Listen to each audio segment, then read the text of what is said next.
2 years because of COVID. And I'm telling you, I love it because the crowd is huge. And when I get up here and speak, the more people, the better. Some people like if there's 1 or 2 people, the bigger the better for me. I'd like to ask everybody to please stand and move your hats and join New York State Trooper and country legend, Rob Larrabee, as we honor America and singing the national anthem.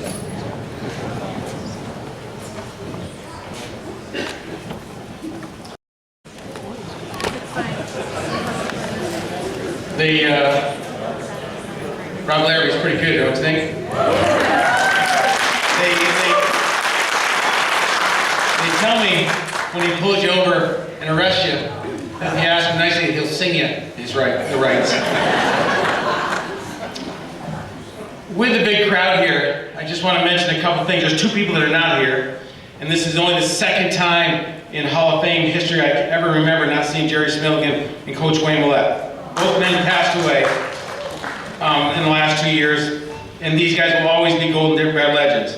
In my 33 years as coaching and teaching, I cannot think of many people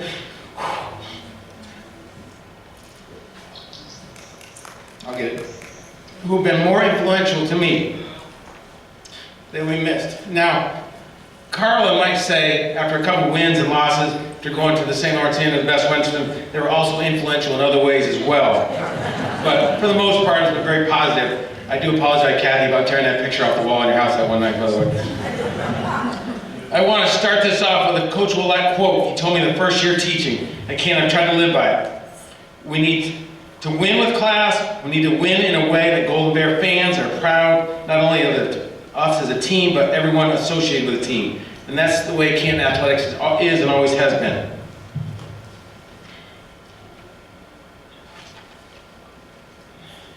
Being inducted tonight are 5 individuals and 3 teams. A national champion wrestler who attended Ohio State University will join his 2 older brothers in the Hall of Fame tonight. A Jakowski Award winner, Hal Cohen Award winner, who later attended Duke University will be entered tonight. A 12-time All-Northern in the sport of track and field and cross country will be inducted. Canton's boys all-time leading scorer will be inducted tonight. A coach that has won 4 New York State hockey championships and as a member of the New York State Hockey Hall of Fame will be inducted tonight. A championship basketball team who finished 17-1, winning a Northern League championship, and also had a team member who became a congressman. A championship hockey team who finished 14-2, winning a Section 10 championship, averaging close to 5 goals a game. And last, a softball team who finished 21-1, still owns a New York State record, recording 21 straight shutouts, along with outscoring opponents 245-4, arguably the best softball team to go through Canton Central School. All will be inducted tonight. This is going to be a great class. One quick note about this hockey coach that's being inducted. He must spend a lot of time in retirement shining his New York State championship plaques. Because every time I email him, call him, or text him, he never has time to call me back. So those babies got to be shined up good. Before we get started, I want to thank the Hall of Fame committee. I want you to hold your applause till the end. Dave Bradman, Alicia LaValle Wentworth, Neil Riggs, Bill Porter, Lyle Newman, Anita Francis, Dan Huntley, and Amy Longshore. These people put a tremendous amount of time putting this all together, and I'd like to give them all a round of applause.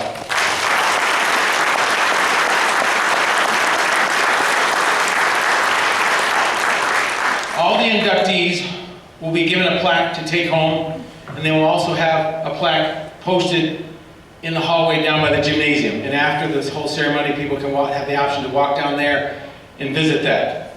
If you've never been here before, somebody will come up and give a short presentation speech.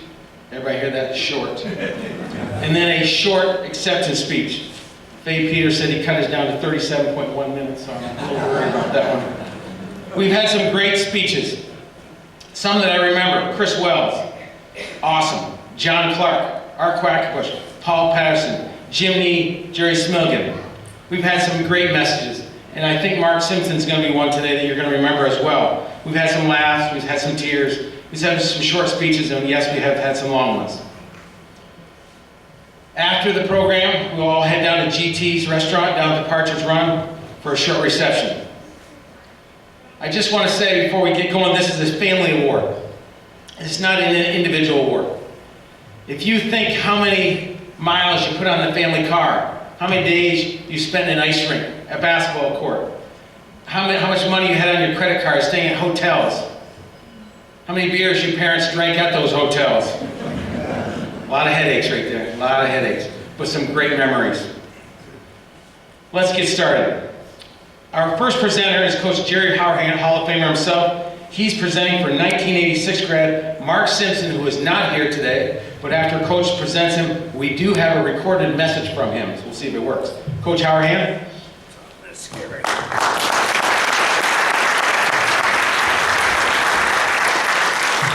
My little trouble, I just got new glasses. I'm going to tell you about this guy's a tough act to follow. I happened to see his parents this morning getting gas, and I had all the Wentworth kids in class. Everyone was quiet. They didn't say 10 words.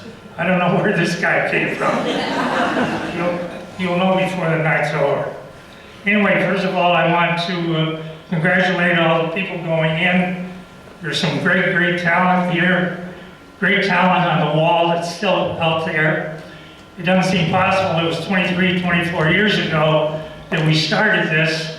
And I remember that first inductee, Dan Huntley, Dan gave a speech that his mic said maybe lasted a little too long, but that's okay. This is what it's all about.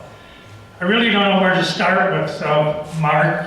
I wish he was here because it would make things easier, and I know he's going to critique me from the get-go, so I got to be careful what I say, but he'll probably get back.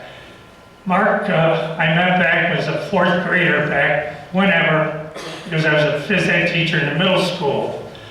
And he tried to recruit kids back in him because I was always competing with the wrestling and the hockey. But I knew Mark and Pete would probably be basketball players because their dad was an outstanding player. But anyway, when I met him, he was just full of you-know-what. I mean, he was first in line for everything. We'd line up to get a drink of water.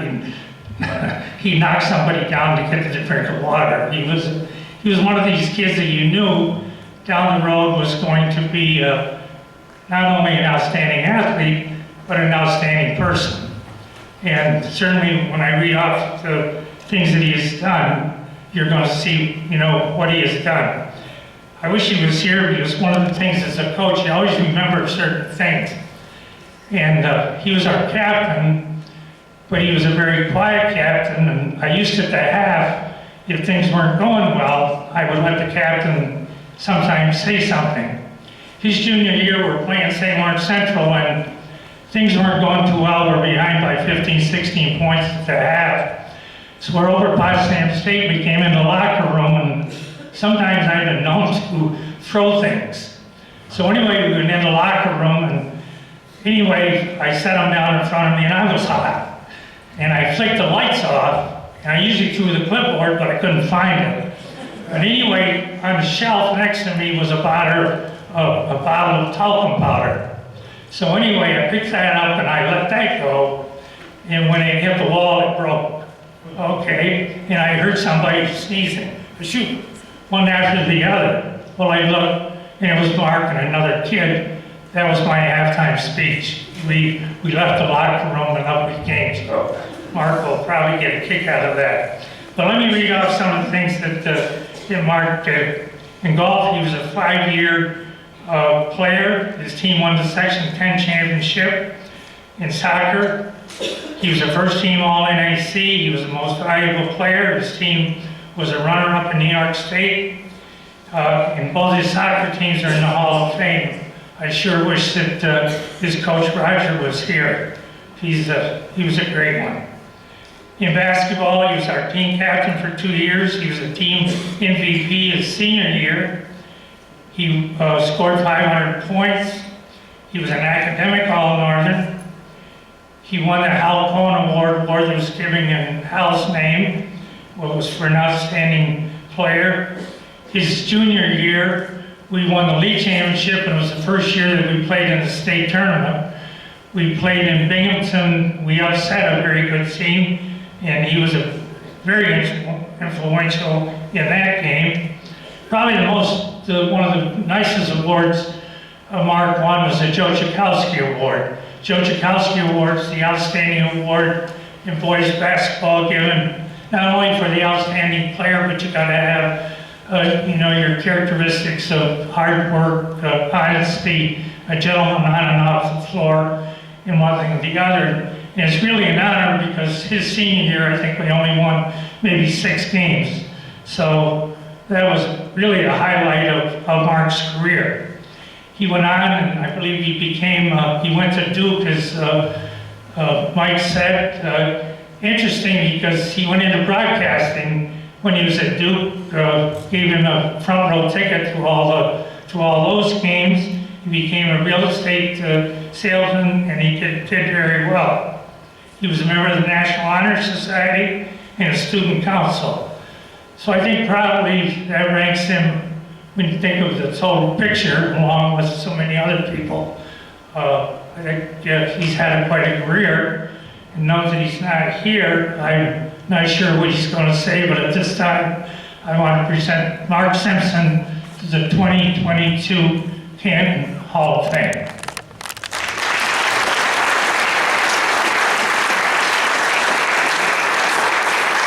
all I got to do, Mike. Thank you. Hello, Canton High School. I'm very sad and disappointed that I can't be there in person tonight for this Hall of Fame induction, albeit I'm there virtually. Let me start with a few thank yous. To Mike Wentworth and the rest of the Hall of Fame committee. It's an honor and it's very humbling to be inducted for our 4th time, and especially gratifying to be inducted tonight as an individual. And Mike, since I'm not actually standing at the podium, I figured I could talk for as long as I wanted. You can't tell me my time is up. You can't pull me off stage. I guess you could actually pull the plug on me, which would be kind of weird. So I promise I will keep it brief. I know you all want to get out of here to Partridge Run. First round's on me. Congratulations to all the other teams and individuals who are being inducted tonight. Thank you to Coach Howard for that introduction and kind words. At least I hope they were kind words. It would be kind of awkward if you just roasted the hell out of me. I have certainly given you enough fuel over the years to have done that, but fingers crossed that you kept it kind. To my coaches, who read like the Mount Rushmore of Canton High School coaching, Wayne Willett, Roger Ducharme, Dennis Jones, and Coach Howard. Each one of them a Hall of Famer in their own right. I was very fortunate to play for the best of the best while I was at Canton. Thank you to all of my teammates. I played 3 sports over my time at Canton. Championships, as you know, are not won by a single individual. They're won by teams who work toward a common goal. I really wouldn't be up here if it wasn't for every one of those teammates. Mom, thanks for driving me to 1,000 practices and coming to cheer at all my games louder than anyone else. Dad, you taught me how to play basketball and golf, and instilled in me what it takes to be an athlete and how an athlete should carry himself. To my stepmom for the untold loads of sweaty laundry and for making the greatest lunches any camper has ever eaten. To my brother Pete, who was 1 grade ahead of me. We spent our entire childhood playing one sport or another. I was the athlete and I was the student I was because I had you as my big bro. And finally to my wife and 3 kids for putting up with all my stories of the glory days that I had at Canton. I'm sure my tales have grown taller with each passing year. So on to the words of wisdom for tonight. To be inducted in the Hall of Fame, the committee looks at your contributions to Canton athletics. Whatever contributions I made as an athlete pale in comparison to what I received as a Golden Bear. I got a great education as a student. However, and this might come as a hard thing to hear, Coach Jones, but not everything you taught me in geometry class has a practical application in my life. But the lessons that I learned as a Canton High School athlete, those are things I use every single day. It's a long list of what I learned on the field, the court, and the course. I wanted to share a few of those things tonight, and I hope that all of you and the athletes present understand and agree with these lessons learned. They're really in no particular order. The first was learning what it means to work hard and to push yourself. I honestly had a pretty easy life in high school. I'd get up, go to class, go to practice, go home, do my homework, maybe watch some TV. On the weekends, I'd hang out with my friends. And I remember learning early in high school that a friend of mine's dad had gotten sick, and it fell on him to run the family farm. Now, not only was he a good athlete, but he was also one of the top students in our class. And unlike me, he's getting up at some ungodly hour to do all the barn chores. And if it's hockey season, you finish at the farm, head over to hockey practice. This is all before I'd even gotten out of bed. And whereas I went home to unwind after my hard day at school, he went home to do those same chores all over again, every day, every weekend. Realizing this in high school forever changed what I thought hard work looked like. What he had to do, what many of you and your classmates had to do, that's really what it means to work hard and push yourself. The next thing I learned was perseverance. How do you handle yourself when things don't go as planned? Winning, that's the easy part. How do you deal with losing? That's the tough stuff. And being an athlete means you are going to lose, guaranteed. My coaches, teammates, and family were always there to help me and pick me up and teach me what I needed to learn so I'd improve for the next time.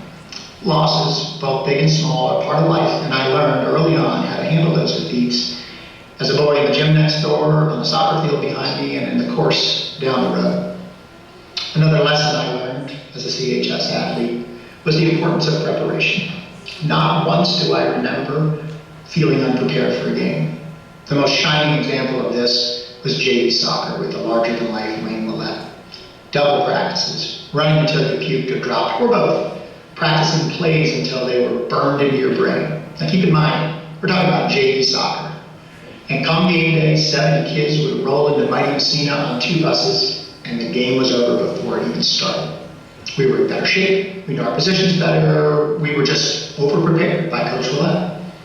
And I know I just said that losing is guaranteed as an athlete. However, that is not the case for JV soccer in Canton. Losing was not an option. We didn't prepare to lose. Winning was the only scenario we prepared for. And let me close with this lesson, and I think it is and has been the cornerstone of Canton athletics. And that is to handle yourself with class. In all situations, win, lose, or draw. And that's really what set us apart from so many of the schools we were competing against. The way we were taught to carry ourselves as athletes is something I tried to model in my personal and professional life. It's just the right way to behave in a world that, quite honestly, stopped treating each other with courtesy, kindness, and compassion. In high school, I tried to shake hands with the referee before every game and after every game. Being a ref is just such a thankless job. And now I try and thank the person who busses my dishes for the restaurant, or tip the person who's cleaning my hotel room. You know, little gestures that have a big impact. These lessons and so many others I learned as a Canton athlete. I hope you learned these traits as well in your time at Canton, and that you too have been able to incorporate this and these qualities into everything you do in life. The world would be a much better place if we carried ourselves like classy Canton athletes. Thanks for listening, and have a great night.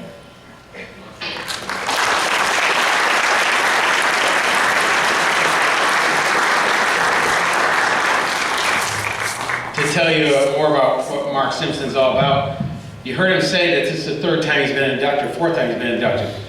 He has 3 other teams that are in before he got in individually. And I remember at the last reception, somebody asked him about that. He goes, I don't care. At my age, being inducted as a team is much more important than individual. And I don't think I'll forget that. Our next inductee from the class of 1999, Beth Goulden Todd, is being presented by John Casherly.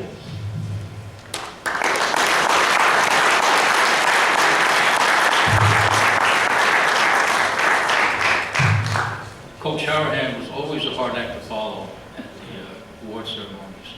Every time the schedule was put out, I was back to him.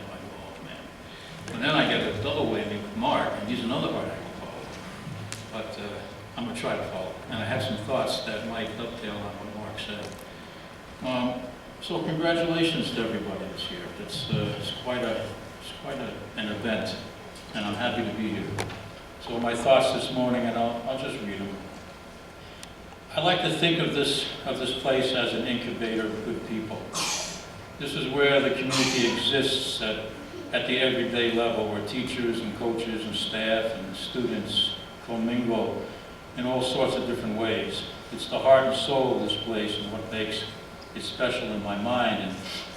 And especially this kind of an event, the award ceremonies are usually at the end of the season, took place in the middle school or took place here. So, you know, the walls kind of have that effect when you walk in here. You think of all the kids that were here and all the people, all the parents, the community, the coaches, and what was said. Sometimes they went on forever, and people got accused, myself included, of taking too long, but I really didn't. At least I thought I did. So in the classroom and on the field, the relationship takes place, and here we are recognizing the fruits of this relationship. So Beth started out this relationship with the track team in 7th and 8th grade when she joined the outdoor track team. And this is where it all started for her, and I'm up to this day very thankful she made that choice, because she could have easily done something else, but she didn't. So her accomplishments in high school speak for themselves, and they're all in the program. She got all kinds of accolades and was a real key character on the team. But I like to say a few things about Beth as an athlete and being a team person, because I think that's where her real claim to fame is. It wasn't just her, it was her effect on the team. And she was like the real live wire, the instigator. You know, things revolved around her. And the way she was able to be coached, and the way she was able to access the next levels and not be afraid. So the stats are one thing, but her relationship to the team as a member of the team is a whole other story, and most people in here know what I'm talking about. It's that the individual relationship between, say, a coach and an athlete and a team, that I like to be in that mix. So when Beth started to get a hold of her talents and her abilities is what I like to remember about her. Like many of the girls on the track team, she started out as a sprinter. So, you know, over the years, when people describe themselves as a sprinter, they wanted to think of themselves as a sprinter. They didn't want to do anything else. The 400 was too much. Run around the track one time, that was like a long distance event. But, you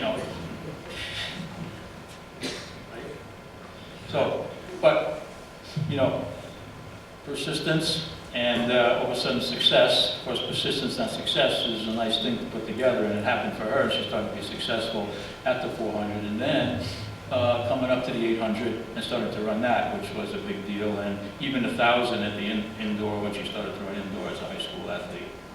So, enthusiasm,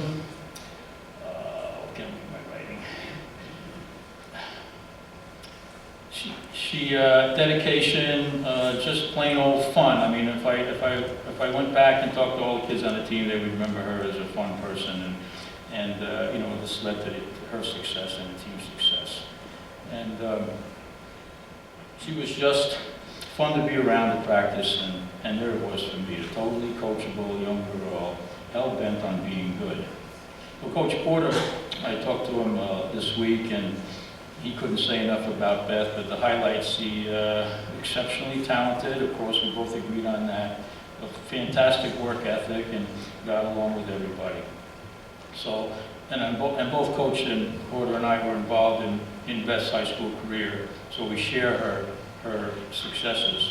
And I want to thank Coach for being the partnership in dealing with Beth and all the other girls too, and boys. So a couple of highlights for me was, one big deal was Beth breaking 60 in the 400, which not many girls are able to pull off at Canton, but she was able to do that right at the end of the season in her senior year, and ran a 59.8. That was enough to break 60, and it was enough to get me very, very excited and put her in a special category. And then the other memory, and both, I can remember Bill and I at the state meet in Kingston. We were sitting up on a hill, and Beth's in the second heat of the 800, and there she tears out with this awesome 400. She leads the pack. She's just running her full head off, and go, oh, she's running too fast, she's running too fast. But you know, that's what she did. And you know, some of the girls pulled up to her, and at the end of the day, she took 5th, and she set the school record. And you know, that's one of my big highlights that I'll always remember. And Coach and I were talking about how Beth, just because she did that and she ran that 800, it put in our mind almost at the same time that this is what we should deal with the 800. So we really changed our ways after that, and you know, started to think more about how successful we could be at the 800 level, and we were. So plenty of 4x8 teams were very successful, and individual 800 runners. And Beth was really one of the instigators of that. So Beth, it's been a pleasure to coach, and I'm glad you made that decision, because you know, now I continue to see Beth. She comes to the Summer Sunset runs, which still go on in Canton. Her 2 girls get involved, so the whole thing continues. And I have a look. When Beth, in her senior year, I asked Beth, she, remember the set of blocks that she, oh, yeah. She had this old-timey, Beth was really old, she still is old school, real old school. She had this old set of blocks that we had much more fancy blocks, but she wanted these old ones. And so she painted them up and put some little bear things on them, and that's what she brought to the beach. So, she took it, put it in her locker. It was a separate thing. She still has it, and but she didn't bring it. But anyway, she gave me this, full of Canton High School, put some bear paws on it, and she gave me this as a little gift when she was a senior at the outgoing award ceremony. So I'm going to give it back to you, Beth. has some peanuts in it and some raisins, and 20 years old. Congratulations, Beth.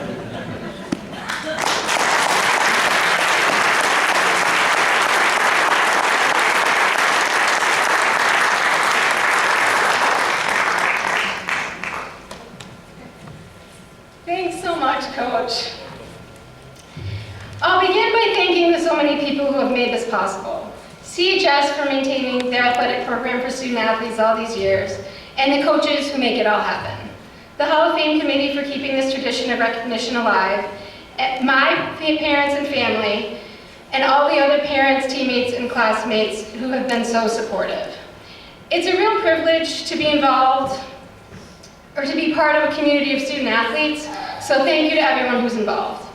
It's an honor, too, to join my classmates who are already in this Hall of Fame, Johnny Clark and Krista Hess-Fuller.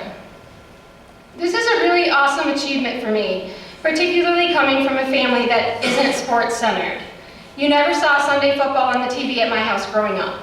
And while this lifestyle was not criticized in my home, growing up I saw that my parents' free time was spent elsewhere, chopping wood to heat our home, teaching us life skills through 4-H, running a side business bait and tackle shop, or spending time with older family members. So aside from a few college hockey games here and there simply wasn't time for sport. What that showed me, though, was there's always work to be done, and in track and field, that couldn't be further from the truth. Running can be a little different from other sports. My favorite thing about it is how straightforward it can be. The stopwatch does not lie. Either you have the winning time or you don't. It wasn't until my sophomore year, but once I started winning some races, I knew I wanted to win more, and luckily I had some really great coaches to help me along the way. I thought my coach might bring up that race from States. That was a pivotal moment in my running career. I think on the video footage, you can hear Amy Barr saying out loud, "What is she doing?" Well, what I was doing was panicking. I had never been stuck at the start in a race like that in Section 10, and in the half mile, there's no time to waste. You can't lose any of the seconds. So I put myself out there, and in the end, that race was perfect because it set the stage for what was coming next for me. In some races, you don't focus on your time so much as you focus on winning. And what I learned that day was to find patience in the race and to be strategic. And this knowledge brought me a lot more success afterward. College track was a journey all its own. My junior year, things started to shift, and shortly after, I had to start taking a step back. An excerpt from the classic book, Once a Runner, which is part of the CHS running tradition, not for me because I thought I was a sprinter, but for the distance runners, talks about milers and sums up that part of my story when the coach in the book says, "The attrition rate was startling. Even the most promising runners, disheartened by injury or poor performance, would sometimes leave their scholarships on his desk. He never tried to talk them out of it. He knew that once they lost it, it was gone for good." End quote. I felt that. I left an entire season of eligibility behind, but I knew I had had a wonderful experience. So when my body was telling me I was done and my heart was pulling me back to New York, I just knew that I was finished. And it was okay because it was over, and once you've had time to reflect, you start to see beyond the competition and cherish all the memories, especially the ones where it all started, such as the circuit workouts that we did in the middle school lobby and around the high school corridors. Those are my absolute favorite workouts. I can see Bill smiling. Like, I'm sure the custodians hated those workouts because we were flying through halls, but it was so fun. Coach Porter telling us right before one of those very workouts that we need to treat our bodies like temples and to pay attention to how we were fueling our bodies. I took that fairly seriously, and I still think about it today. I remember Coach Casterly helping us quiet our minds in the elementary gym. As a kid, I wanted the minutes to go faster during those long stretching sessions. But as an adult, I now understand it much better. Those sessions were so good for us. We remember the end of the season get-together at the Clark's camp at Trout Lake, and Coach Jones insisting we ride the bus together home from away games, even though parents had other plans for us. I also remember doing 400 repeats on that old cinder track one day, and finding some extra energy at the end. Coach came over and said, "Where did that come from?" And I said, "I don't know, I just heard your voice and knew you were there, so I pushed myself." To which he responded, "I am always with you." And that was the truth, and we all felt it. We felt his support always. That is what we remember. The advice Coach Casterly has shared with me about different things over the years has been meaning and powerful. One conversation about overextending myself led to a decision not to commit to concert chorale at Wesleyan. And once I got there, I knew I couldn't have done the chorus and track. Another led to steady ground, going into my first collegiate championship meet, expected to win all 4 of my races. My conversation with Coach Casterly the week prior was present in my mind. He said something to me like, "That's a lot of pressure on you, but just go out and do what you do." And that's what I did. When my husband Randy and I were looking for our first house and all the overwhelming things that come with it surrounded us, I was visiting Coach in his garden one day. And he said, "It sounds like you two are getting things all figured out." And that encouragement and support gave me confidence in moving forward. And a very recent conversation when he mentioned push-ups. Afterward, I thought, if Coach is still doing push-ups, then I probably should be doing that too. The thing is, I bet Porter and Coach have never known those specific conversations had such an impact on me. As a student athlete, you certainly don't understand it in the moment, that the seeds are being planted for down the road. And then one day, you start to understand how the athletic experience shapes you. I've had this unique privilege to not only be a student athlete, a coach, an official, and now a parent of student athletes, but also a coach's wife. When our girls were little, honestly, I would probably not have claimed that as a privilege. Some days it was very challenging. We stuck it out though. Randy kept coaching even when it was hard for us. And while I didn't see it at first, over time, something started happening that I can't quite put into words. All I can think of is magic. So this magic of sport started to shine through. I started to observe and be part of interactions with former student athletes that my husband had coached. A barbecue invite here, a Christmas card there, and weddings. Many weddings. You know what I mean, I'm sure. Followed by baby shower invites and birth announcements and all of these encounters enriching our family. And again, there were championship games won, 1,000-point shooters being honored, and athletes chosen for the Hall of Fame. All of these accolades were present, and they were great moments to celebrate. But when great coaches are involved, so too are the relationships being cultivated. This witness only strengthened appreciation of my own experience. This is the culmination of my perspective. What I have come to realize is participating in an athletic program, when done well, is so much more than keeping score. That part is fun, but what carries us throughout our lives, long after our glory days, are the relationships built and the memories made. For this, I am most grateful, and so hopeful for my own daughters and all the student athletes we have yet to know. So tonight, we celebrate our great achievements in the playing arena. Congratulations to everyone here being inducted. But we also celebrate the gift and magic of sport, all of the lessons we've taken with us, and all the special moments we remember. We'll hold on to them and be so happy when others get to experience it too.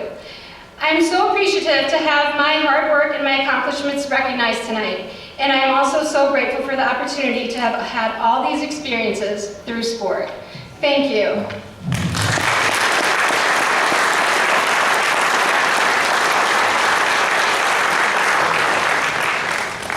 That's pretty impressive, Beth and Coach Cashley. She graduated 23 years ago, and she still remembers to a tenth of a second what she ran in that 800. I can't even remember what I ate for breakfast. All right, our next inductee, class of 2000, Kent's all-time leading scorer in soccer, Mike Donnelly, being presented by his brother Jay and his sister Colleen.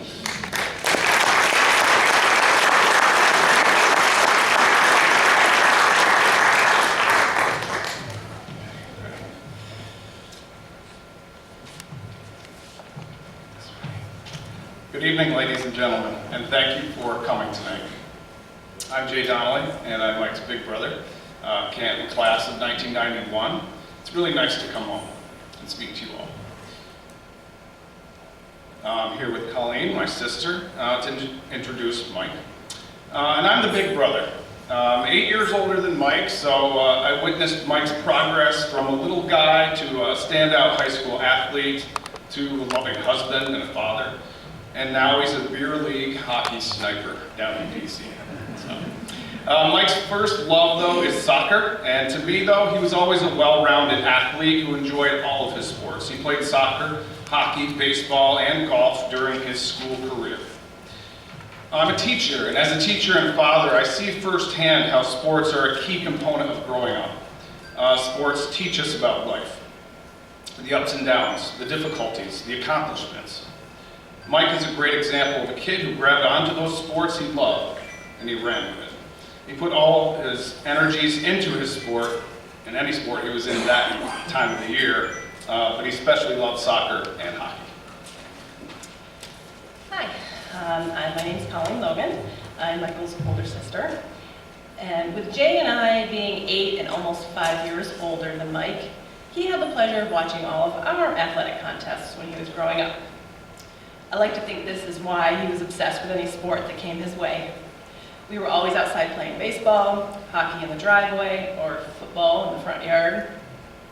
But what I remember most about Michael is that he always had a soccer ball on his foot. It was like it was attached by a string. If it came off his foot, it was never very far away. It was always bouncing off walls or furniture, right back to his foot. I don't recall anything ever getting broken in the house, at least not by a soccer ball. When Jay and I went off to college, Michael had to figure out how to entertain himself. So the soccer ball became an even better friend. We had a regulation-sized soccer net in our front yard for 4 years. Thank you, Craig Bassford. And one of Michael's favorite pastimes was seeing how many times he could juggle the ball without dropping it. His record to this day is 1,287 times before hitting the ground. So. Michael was the true epitome of a player who practiced his craft quietly. He didn't just walk onto the field with talent. Yes, he had quick feet, and he could move the ball around defenders, but that was learned through hours of practice that many didn't see happening. Michael practiced hard, and he played hard, and it paid off for the teams he was a member of. So, talking about soccer and where it began, Mike was asked up to the varsity soccer team at the beginning of his freshman year by Coach Roger Duchamp. Mike had his work cut out for him due to the size difference in players as varsity versus, he's just a little fella at that point. But Coach Ducharme was awesome. He put confidence in Mike. Coach told him he could compete with those big boys and that he would be an asset to the team. As a freshman, Mike scored 17 goals, had 9 assists. The team record was 15-9, and they won the Class B Section 10 championship. More than anything, Mike learned from his older teammates that he could do it, and they supported him fully. That year, Mike was third in the section in scoring and earned second team All-Northern distinction. The team competed hard during Mike's sophomore year, and they had a quality record of 10-7-2. They eventually lost a heartbreaker to OFA in the Section 10 championship. He had 16 goals and 6 assists that year and earned second team All-Northern and All-Academic. Junior year was a great year for both the team and Mike.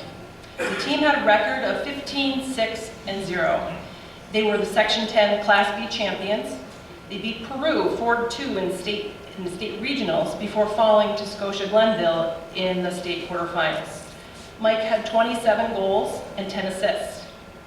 He was awarded first team All-Northern, All-Academic, and Watertown Times All-North team. Before the season, however, Coach Ducharme had realized that his team needed some more offense, so he moved Mike from the wing to midfield. Ducharme said in Watertown Daily Times, quote, "He sees the whole field from his midfield position. He plays with his head up and gets more people involved from the midfield than from the side. The move was better for the team and much better for him," end quote. The team's best win of that season came versus Peru in the state regional playoffs. The Bears won 4-2 with Mike scoring all 4 goals. At the time, Coach Ducharme said, quote, "He's a great soccer player and he's only at about 80% today, if that. He's got a bad ankle, but he's there when he has to be. When you check the scorebook after the game, you think he's got 1 and he's got 3. You don't realize it when it's happening," end quote. During the same year, the Watertown Daily Times had said, "Donnelly may, quote, Donnelly may be the most influential player in the section. He has either scored or assisted in nearly 60% of the team's goals this season," end quote. Michael's success in soccer during the first 3 years of high school was what led him to the Olympic Development Program with Kurt Robbins, who coaches out of Immaculate Heart Central. This program allowed him to travel to Austria and Germany and experience a faster, more physical style of play with a group of players from Watertown and Syracuse. Mike credited this experience with bringing his game to another level.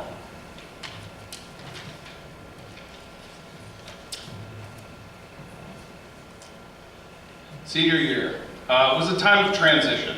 Coach Ducharme had retired and there was a new coach. Mike was elected captain and the team had a record of 8-10-1. Mike had 12 goals, 7 assists that year. The Bears lost in the Section 10 semis and Mike earned first team All-Northern and All-Academic. At the conclusion of his 4-year varsity career, Mike had become the all-time leading scorer at Canton Central School. He finished his career with 69 goals, 32 assists in 81 games. Moving on to hockey. Mike was a 4-year varsity hockey player. We don't want to forget that. He loves his hockey, as we all do. He earned all-academic, all 4 years of hockey. He was also the Section 10 Sportsmanship Award winner his senior year. He was an assistant captain, and during Mike's freshman and sophomore years, the hockey team won back-to-back state championships, and this was an incredible time for hockey in Canton. Following high school, Mike went to Lemoyne College in Syracuse and earned his BA in psychology, minored in business administration.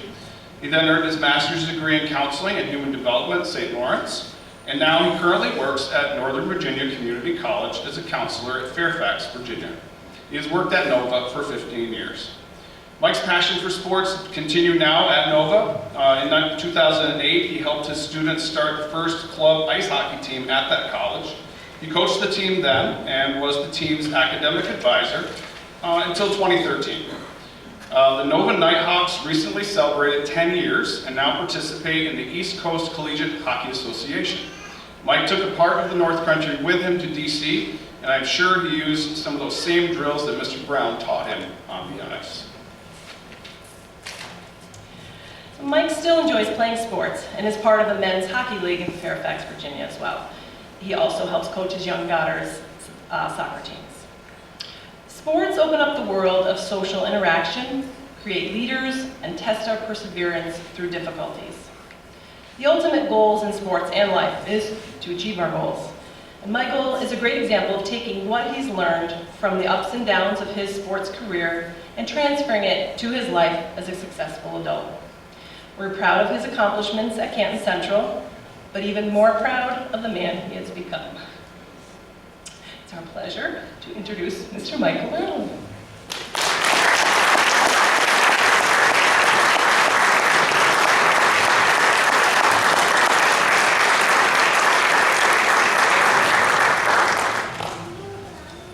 Good evening, ladies and gentlemen.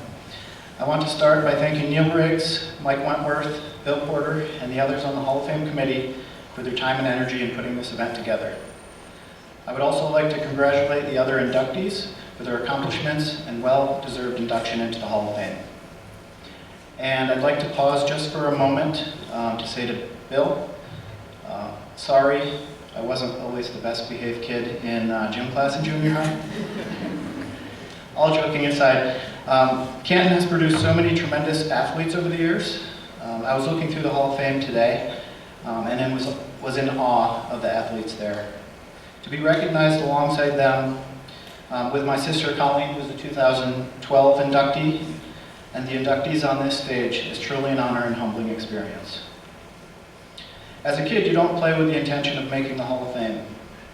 You play for the joy of the game, camaraderie with your teammates, and desire to win. To receive this honor years later is very special.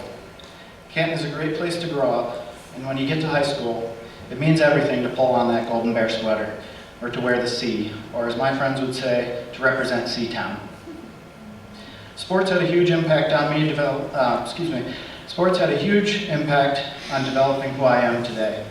I believe there's a direct correlation between my experience in athletics to being a successful professional husband and father.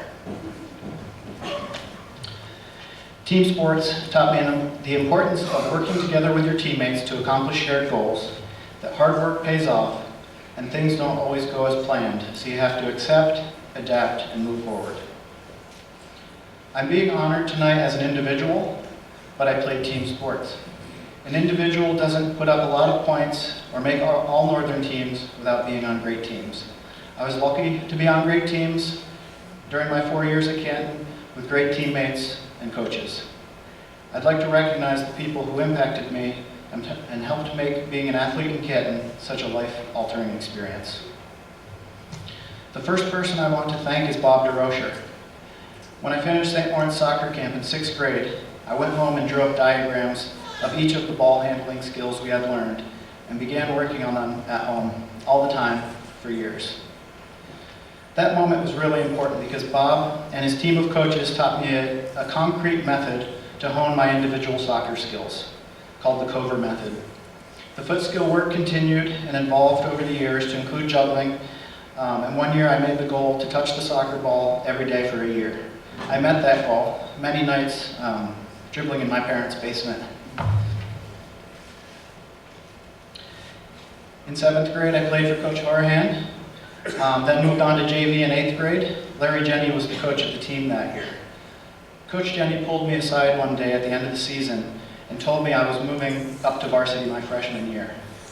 When I was hesitant, he assured me I was ready, and Coach Ducharme wouldn't bring me up if I wasn't. Thank you to Coach Jenny for believing me and encouraging me. I did play varsity as a freshman, and there are two teammates from that year I want to thank for taking me under their wing and making me feel a part of the team. They are Craig Bassford and Brian Carville. Aside from the rainy day that Craig and Brian helped the team dump me in a huge mud puddle after practice while Coach Ducharme watched in amusement, Craig and Brian mostly refrained from picking on the freshmen on the team. For Craig and I, soccer was our #1 sport, and we connected over that. After the season, he and I trained at Augsbury through the winter. We worked on our foot skills, battled 1v1, and some nights the St. Lawrence soccer team would invite us to join their scrimmages. When Craig went to college, his dad brought over the full-size soccer net, as my sister mentioned, that he had built from scratch and set it up in my parents' yard. I used that goal to practice my direct kicks and penalty kicks over the next 3 years. Thank you to Craig for being my soccer buddy, and his dad, Steve, for building that beautiful soccer goal.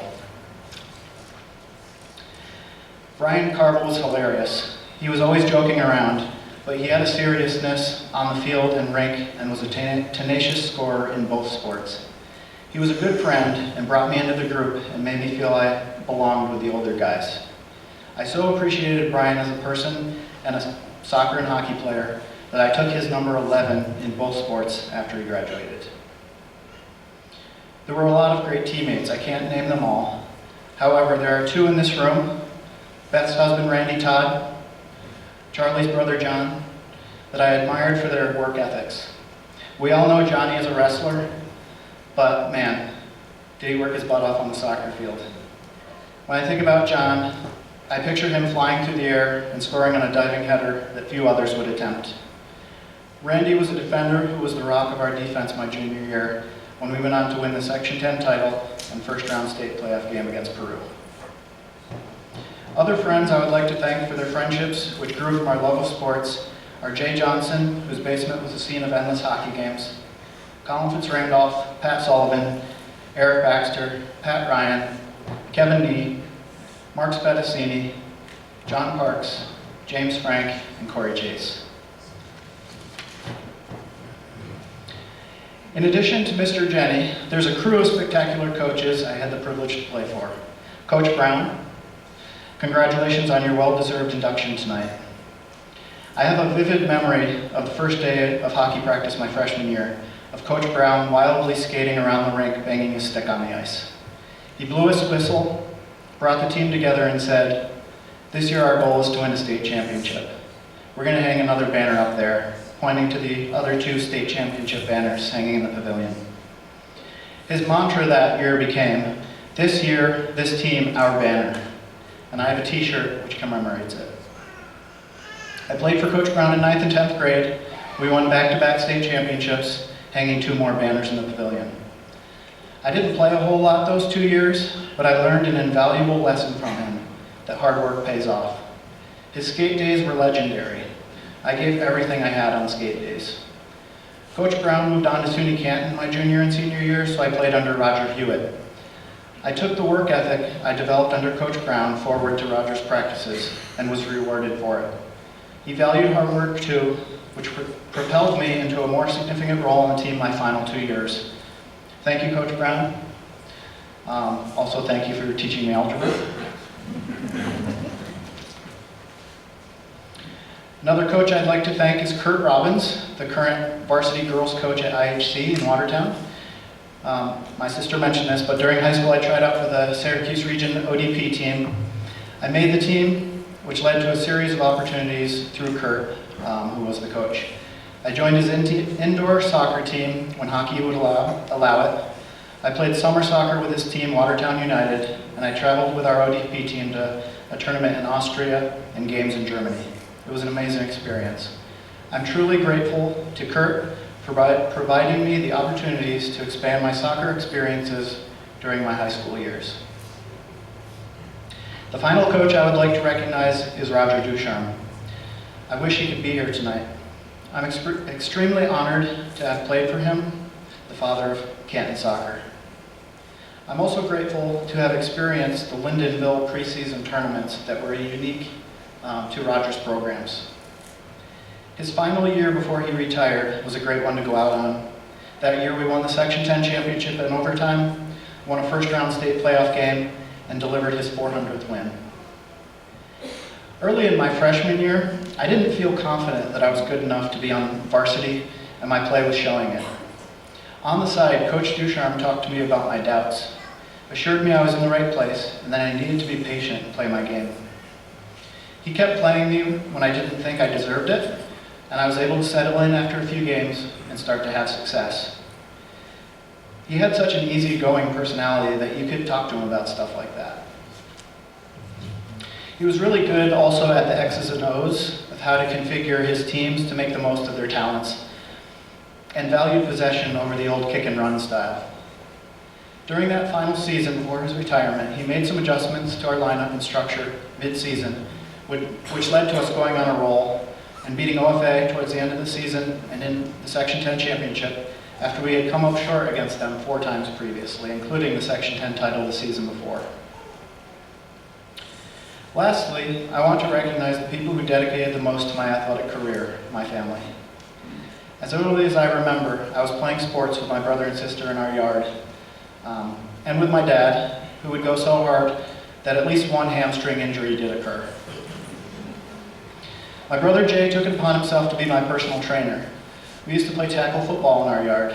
I wore a batting helmet, he wore my dad's motorcycle helmet, and he took pleasure in destroying me in the end zone on every play. He also hit me grounders, taught me how to pitch and hit, shot hoops with me, shot soccer balls at me while I practiced diving saves, shot hockey pucks at me while I wore styrofoam leg pads secured with rubber bands, and went on miles-long bike rides through the countryside. And Colleen was a part of most of this, except the football games, I think mostly because we didn't have any more batting helmets or motorcycle helmets. But Colleen and I battled on the ping pong table. She has a ferocious backhand that is hard to handle, kind of like her softball pitches. She was also the one to put me in place if I needed it.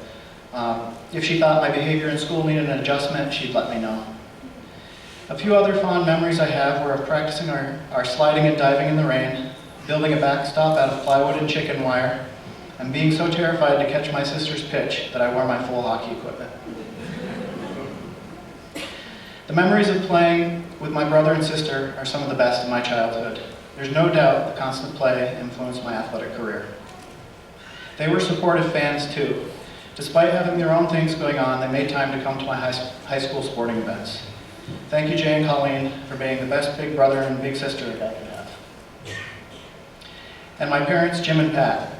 I can't thank them enough for everything they did to support me when I was young and for their continued support of my family and I today.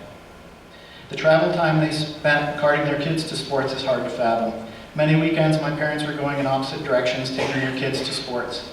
When I played on the ODP team, we went to Syracuse every weekend for a period of time just for practices and stayed over in hotels. When I played for Watertown United, we were traveling to Watertown and throughout Ontario, and then they repeated all of this travel again in the winters for hockey. They didn't make much noise on the sideline, but they were quietly supportive of their kids. My dad liked to brag about us, but there was never any doubt that he was proud. My parents listened and guided me in navigating the challenges high schoolers face, through the good times and the difficult times. They lived and breathed our sports. Sports brought me a lot of joy and some pain, and I know they experienced those feelings along with me. I really can't put into words how important they were and are. Thank you, Mom and Dad, for everything from day one through today.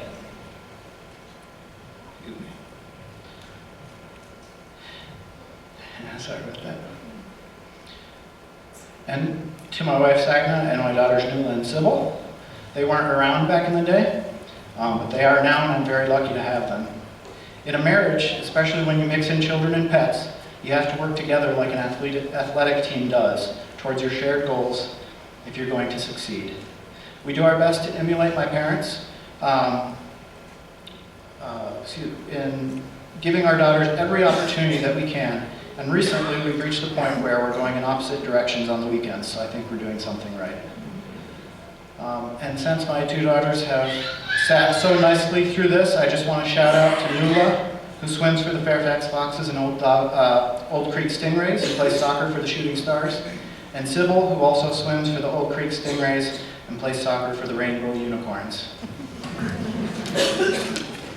Lastly, I want to thank my other family members who are in attendance, my brother-in-law Kevin Logan, sister-in-law Jamie Donnelly, nieces Olivia and Emma Logan, and nephews Owen Logan and Cody Alexander.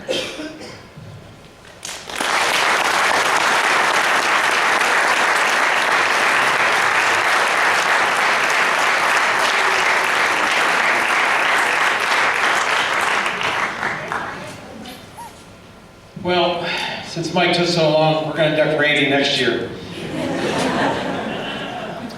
If Jay turned one more page, I brought up Cub Club hockey stats or Pee Wee soccer stats. I was going to have to pull the plug at one point. Our next inductee is class of 2004, Charlie Clark. Presenting for him is Neil Riggs, accepting is his father, John Clark.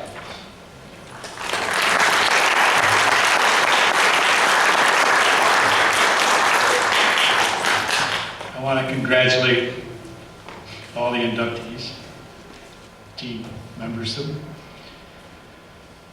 I love Charlie Clark. Anyone that knew him loved him as well. Charlie was a warm and caring guy. He'd greet you with a smile, and if you were lucky, you'd hear him laugh. I'm truly honored to be asked to present this award. This was scheduled to be 2 years ago. Charlie would have been here, right here. Instead, 1 year, 2 days ago, he passed away. The tragedy of this can't be put in words. Can't describe our feelings when Charlie passed. You are truly missed. You're gone, but never to be forgotten. Look at all the love we have in this auditorium for you. But tonight we're here to celebrate your accomplishments. But first, I have my favorite memory of Charlie, and this goes way back. He's probably in 5th or 6th grade, and the middle school teachers were done with their tests, sick of the kids, get them outside. So what they do outside, they play games. So Charlie and a group of kids set up the volleyball net. And there was probably 6 of them, so 3 on one side, 3 on the other. The ball didn't go over the net very much. Charlie had a solution. He put all the people on his team, on the other team. Now Charlie's facing 5 other people. Every now and then, they would be able to hit it back to him. Charlie would bump it up, set it, spike it over. Every now and then, they'd be able to hit it. A couple more kids would show up. Charlie had a solution. You go over there, they're terrible. I'm doing fine. So same thing, every now and then the ball would come over to Charlie, he'd bump, set, spike. A couple more kids, no, go over there, they need you. Pretty soon it got so there were so many kids on the other side, it was too crowded, so Charlie, come on, be on my side. But he loved to compete. He and his brothers, every summer, would get together, they'd call me up, time to golf. We'd golf. First we started to play, keep track of the score. I played with Mitch. Don't remember the score, but I remember I got poison ivy looking for his balls in the woods. So then we decided, all right, we'll team up. So Charlie, who was the best golfer of the 4 of us, would team up with Mitch, and John and I would team up. Mitch and Johnny would hit fantastic shots as long as they didn't run out of golf balls. They never beat us. It would always go to the 17th or 18th hole, and we would pull out a miracle and we'd beat them. But I will miss that immensely.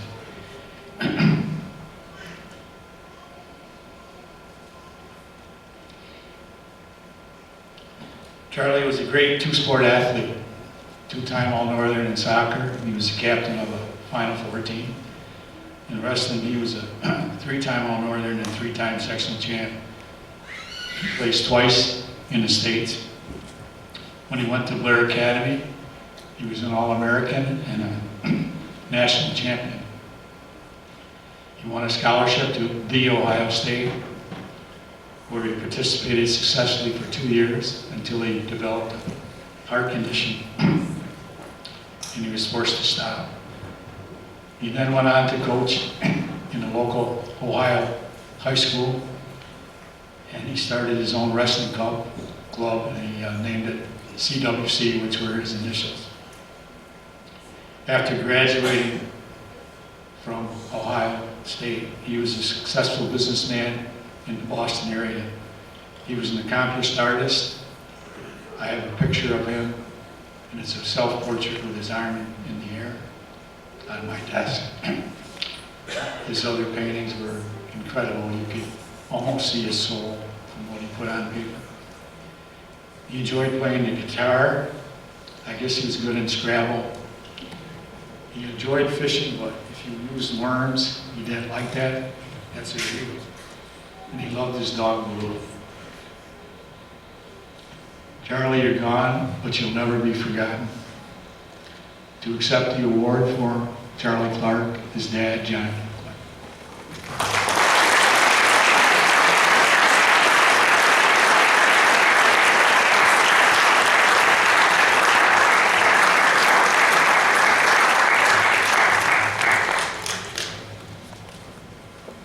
Don't be deceived by my note. I'll be short. But before I have anything to say, I've been looking out at the crowd and thinking, this is a small community, and we have a lot of people here. I think that's wonderful. Because in my life as an athletic director, I traveled all over the country, and I didn't see stuff like this. So I think that that's a good thing. You should feel good about that.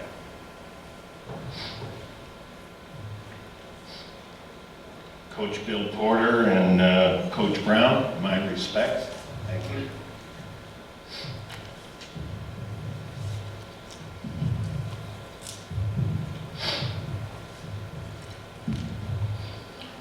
Well, I'm here to represent our family to accept the induction into the Golden Bear Athletic Hall of Fame for our son, Charles William Clark.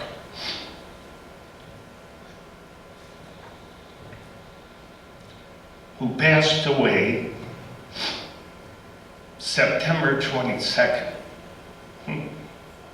pretty close, of last year. So our family thanks the Hall of Fame Selection Committee for this wonderful recognition of our son. He would have loved this experience here. That's the kind of boy he was. We also congratulate all the other athletes who are honored tonight. Since Charlie's passing, many have spoken or written to us about the uniqueness of our son. But none have better described him than the words of his cousin and teammate Dominic Petrosini. So I'm going to yield my words to you to read what Dom has to say. One recurring thought that's given me comfort, and I feel to be true, is the brightest stars burn the fastest. But their light can only be witnessed from millions of light years away. And there's no one who knew Charlie who didn't see that he was much brighter than most. He was such a rare person and someone who simply brought joy and warmth everywhere. Everywhere he went, and to whomever he touched. He was in more ways more than the brightest light in the darkest place. For me, this can't be understated. I think this is his gift that he gave to all of us. I think the evidence is abundant. From the small moments when we hear his laugh, he had a great laugh, or a number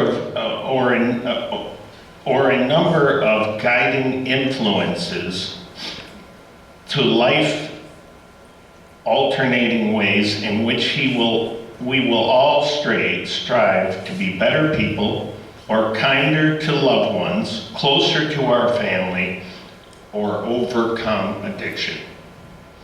For me, Charlie will always serve as an inspiration to be more like he was, brighter whenever possible.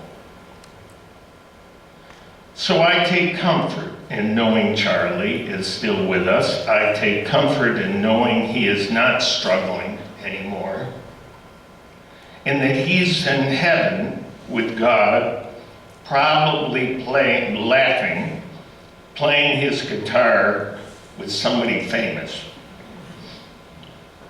What I think, I take the most comfort, however, in knowing that his spirit lives vibrantly in all of us. He didn't lose his struggle. He fought and won for every one of us to carry forward. So again, congratulations to all the honorees today from our family. Thank you. Good evening. As a brief introduction, I was a fellow coach and a fellow teacher for Randy, and also I was fortunate to be athletic director for part of his coaching career. My speech teacher in high school said you should never change your speech before or at midstream or whatever, but I'm going to try to break that rule tonight. If you look in the program, we're about at halftime right now, and I'm going to see if I can gain some ground on our sessions. The program tonight details Randy's resume and shows that he's very deserving to be inducted tonight into the Hall of Fame. So I'm not going to repeat those details for you. There's a saying that it takes a village to raise a child, and it also, we have found out over the years that it also takes a village to raise championship and quality athletic programs here at Canton Central. So I would like to take a few moments to try to recognize some of the groups that are always involved in that help and assistance. And it'll give you a chance in the audience. I'm going to poll the audience, and you're going to have to do maybe some exercises. It'll help you stretch out at halftime. But I would ask you, if I have you recognize, that you raise your hand for a few seconds so we can see what people are in the audience tonight. For an example, I'd like to start with the coaches, both past and present. If you've ever been a Canton coach, I don't care if it's Pee-wees or modified or JV or varsity, would you raise your hand so we see what coaches up on the stage also. Thank you, coaches, for your service.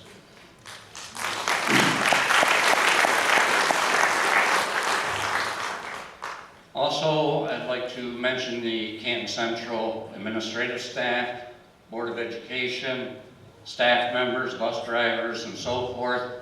Again, past or present, if you're one of those people, would you give us a wave and give us a hand so we can see what people are out there? Oh, you administrators, don't be shy, come on. All right. And certainly we need their help. And we don't need to clap for each of these, but I'd be interested to know how many Golden Bear alumni are here tonight. How many? Look at them, look at the arms. All right, great.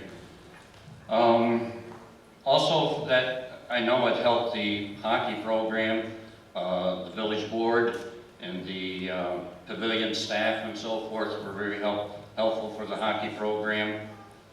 And my speech teachers say you should not say "and," by the way, so I'm 0 for 1 on that.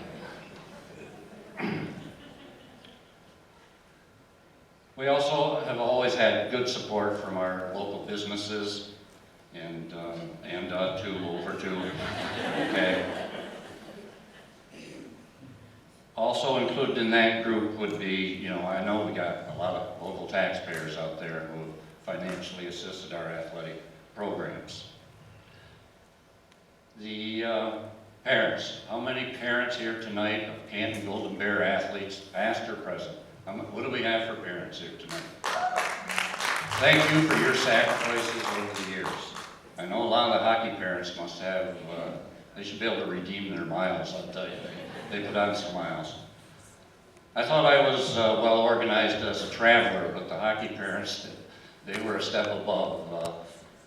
I remember we went to the state tournament in Utica, and they would host things in their rooms, and they found creative ways to find alternative uses of ironing boards and bathtubs and so forth for their rooms.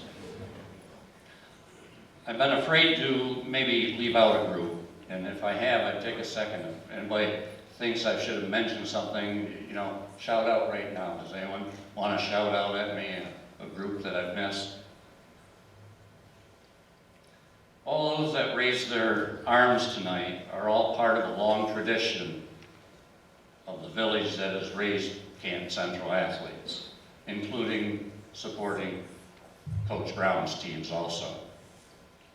So I'd like to call Coach up here and welcome him on his call to the hall. Coach Brown.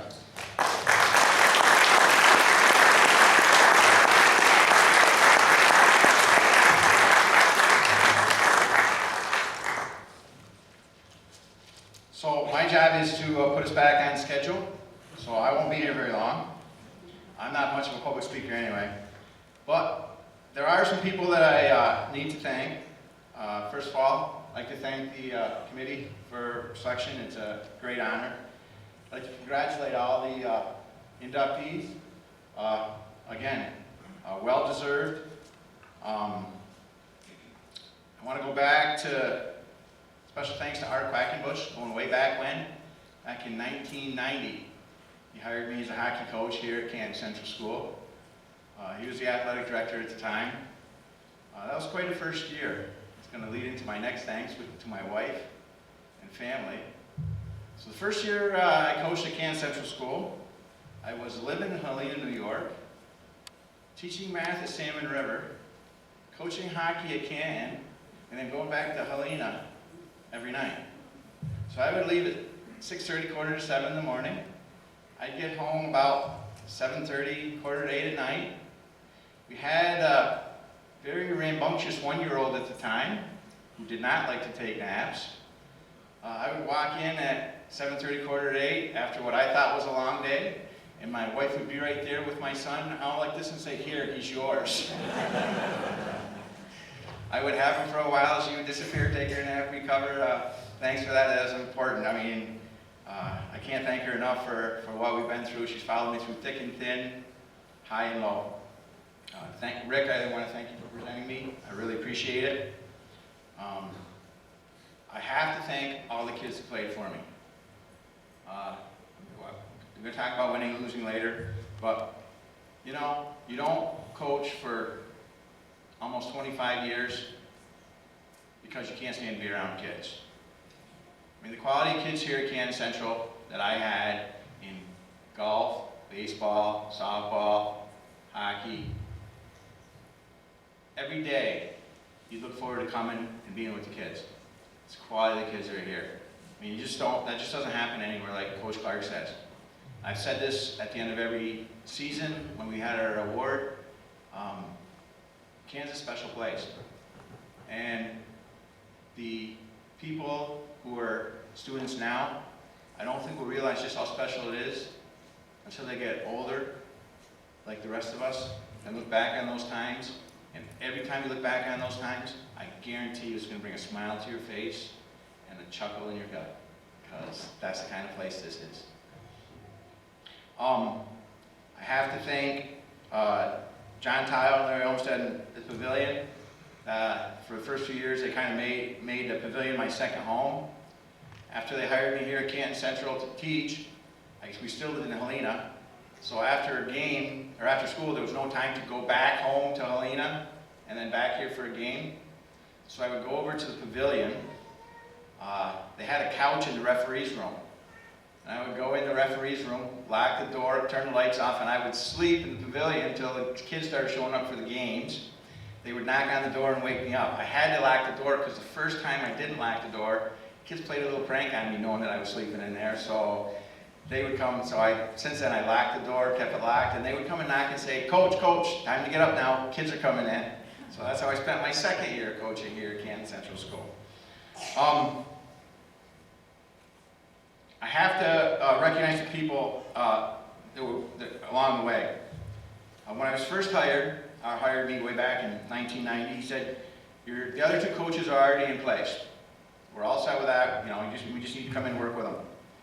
So the two coaches were Rob Newvine and Bruce Flanagan. And at the time, and looking back on it, I realized even more, it was like I was dropped into hockey heaven. Because they not only welcomed me to Canton Central, they taught me the tradition that Canton Central hockey represented. They instilled that tradition into me. I worked with them. We were an unbelievably tight-knit group. We were together for 9 years until I left to go to SUNY Canton for a couple of years.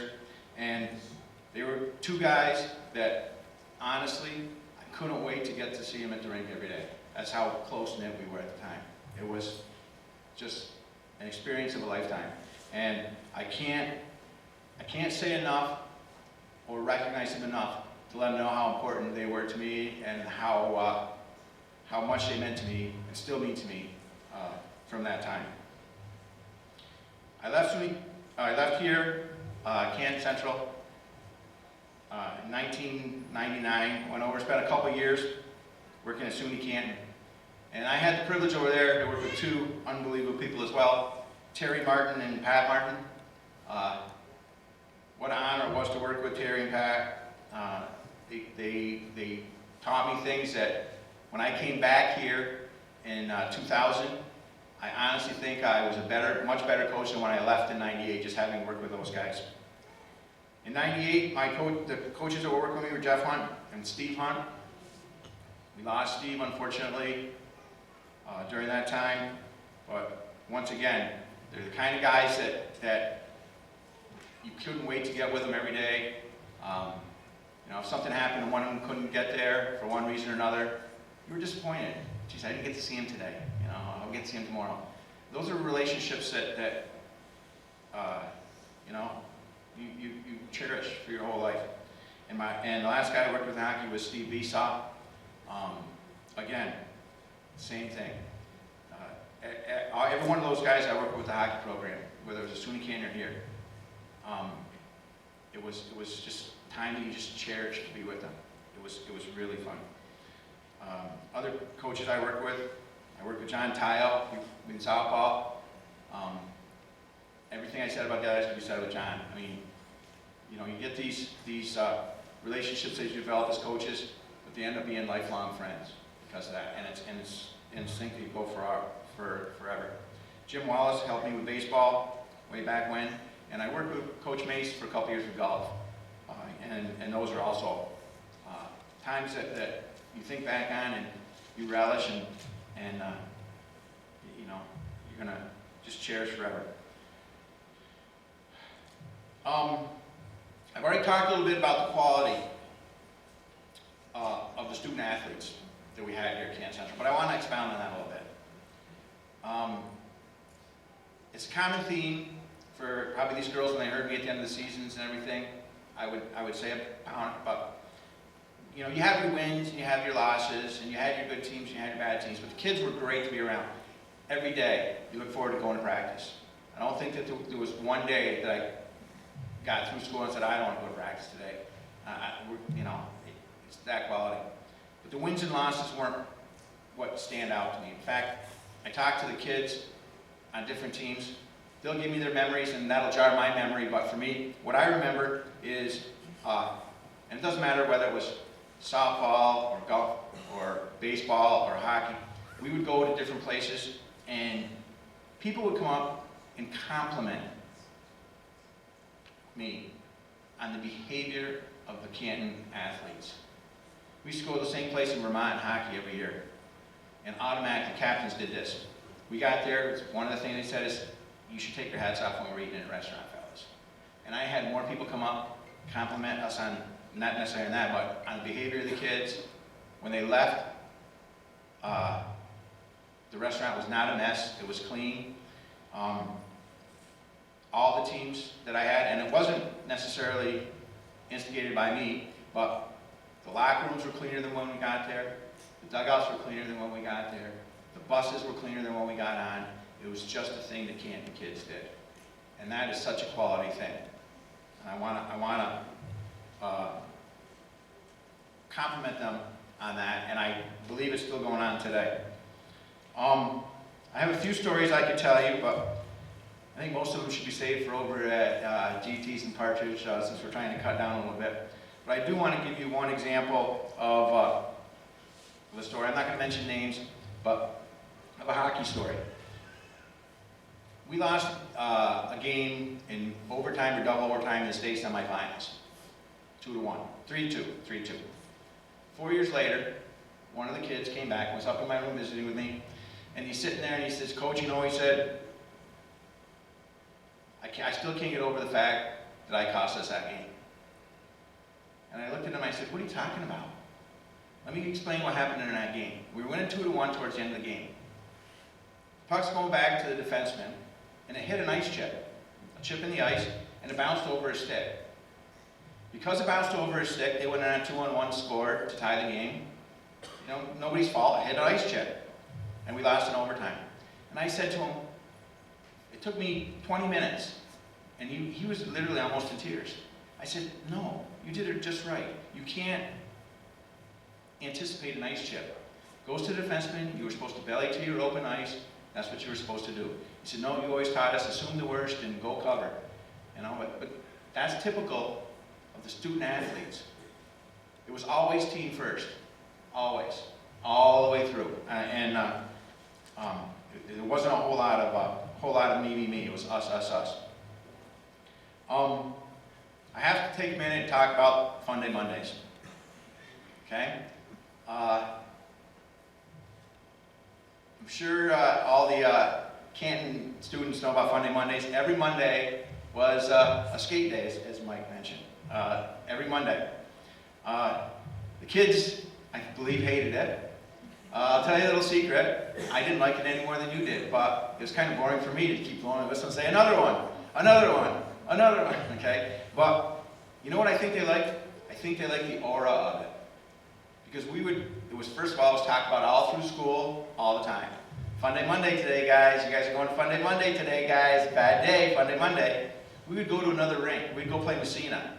And the players from Messina, "So, you guys had that Fun Day Monday, huh? How'd Fun Day Monday go?" But I really believe that gave us an edge. And I think the kids ate it up.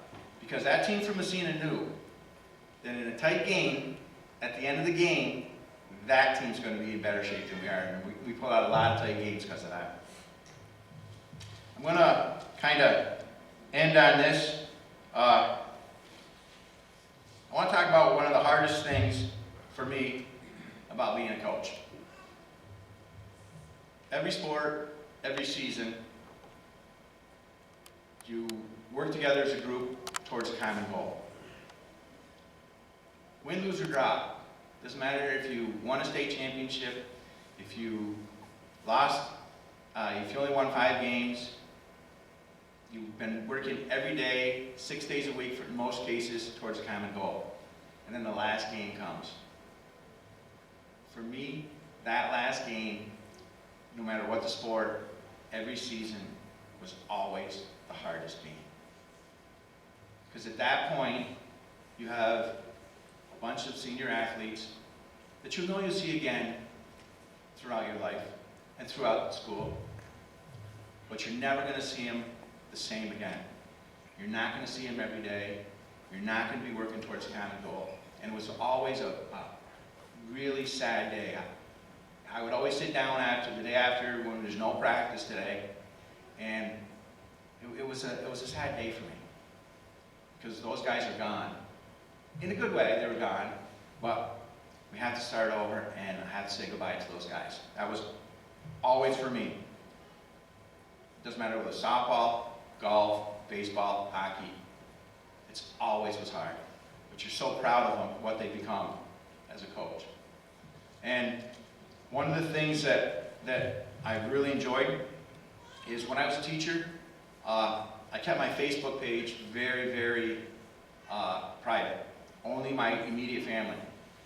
Well, since I retired, I opened my Facebook page up, and I have a lot of ex-players and ex-students that are now friends. And it just warms me so much to look at what their kids are doing, to see that now they're coaching their kids. And it's one of the highlights of my day is to flip on the Facebook and let's see what the kids of my players or the kids of my students are doing now. And it makes my day every day.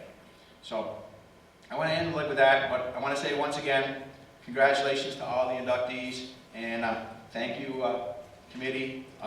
It was a huge honor, and it's one that I will appreciate my entire life. Thank you.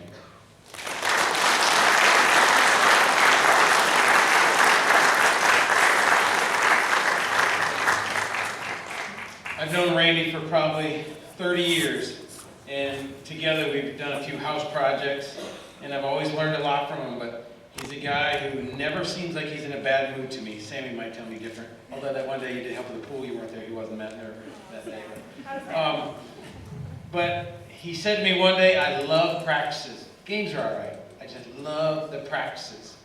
And when I was younger, I couldn't believe that, because the games I always thought were the best. But as you get older, you realize the teaching part of practice is what he was best at.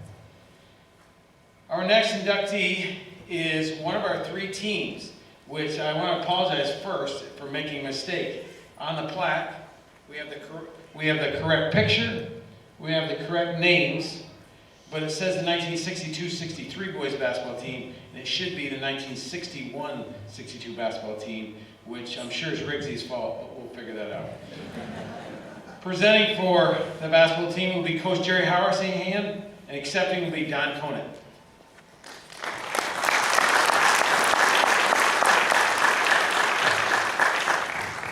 Thanks, Mike. If I could just take a minute. I want to send my condolences to the Clark family and to my good friend Neil Riggs. What he just did is a very difficult thing. It's very difficult to lose a family member, but it's also very difficult to lose an athlete. So my condolences to you guys. Maybe on a lighter note, Randy Brown. When they hired Randy back in 1990, Art Quackenbush came to me, and Randy and I are both from St. Lawrence Central. So we're Larry's, I guess, at Art. And Art asked me a question. He said, we're going to interview, he said, a guy from Salmon River by the name of Randy Brown. Do you know him? Well, if you come from Brazier, everybody knows everybody in Brazier. So, yes, Randy, what a career you've had, and congratulations, okay? All right, let me go on to the task I have. I was asked by Randy to, oh dear. This is not good. Excuse me. I was asked by Randy to introduce the 1962 basketball team, which is quite interesting because when I came to Canton, I did a little research and I discovered in 1936 Canton won a championship, and they had never won another one until 1962. So when I was leaving Messina, I was leaving a pretty good situation. And Coach Welch at the time said, if you hang around in Messina, I'm going to leave and go to Potsdam. He said, maybe you should wait for that job and kind of think twice about the Canton job. But anyway, I followed Larry Martin, who was their coach that I knew very well. Larry came to Canton, and he brought this team on, and that 1962 team was Canton's, one of the Canton's best, as you're going to realize. So let me take a minute here, and I want to introduce them. And first of all, if I can introduce their captain, Don Conant. Don, would you come up? Things are not working well here. Sorry, people. So anyway, Don is up. What I'm going to do, I'm going to introduce, okay, the team. And if they will, Don, I think you can hand out, okay, each one of these. All right, let me go first. We have Don. Number 1 would be Randy Burke.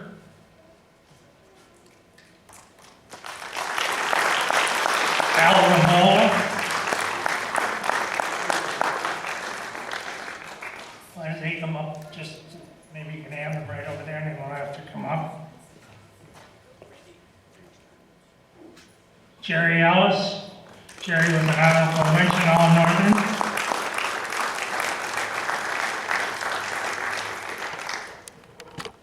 Claude Morgan.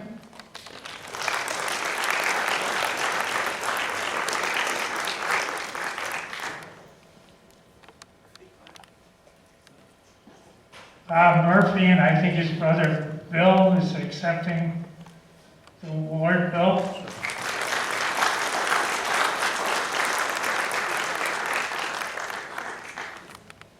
Man by the name of Jed Curtin. Quite interesting, Randy told me he's on a cattle drive. Someplace, Oklahoma. That's quite a trip for a little overnight. Obviously, he's not here. Guy by the name of Al Butterfield, not here. Next guy is one that I think Mike alluded to would be Dave Martin. Dave is not with us. His daughter Tori, is she here? She was going to accept his award. Dave, anybody knows anything about Fort Drum? Dave Martin and Congressman McEwen, I believe, before him, but they were the big push behind the Fort Drum. Okay, a couple people unable to attend. Guy by the name of Carrie Merritt. Next one I gotta take a minute. On. I got home this afternoon and Debbie called me. Freddie Rycroft. Remember that team has just passed away. So Jen, Debbie are here to accept Freddie's award. If you would come up. This is a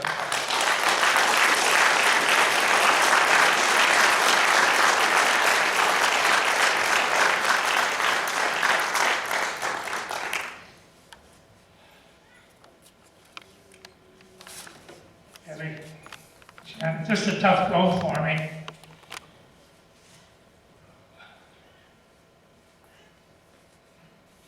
It was like Freddie played for me.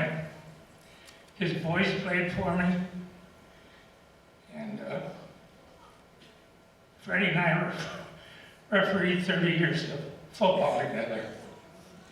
I happened to talk to Coach Welch early part of the week, and I told him I was presenting this team, and Jerry was coaching Messina at that time. So he said yes, he said they were a great team. He said one of the best teams I ever coached against. He said, you know, they had a couple of players, and of course he knew Dave from Dave Martin. Everybody knew Dave because of his ability. And he said, there was another little piss spot on that team by the name of Fred Rycroft. So Debbie and Jen, Freddie, God love you. We had some great times together. The best to you. Okay? So this time, I'd like to turn this over to Don, okay? I just must have a bad call here. Take care.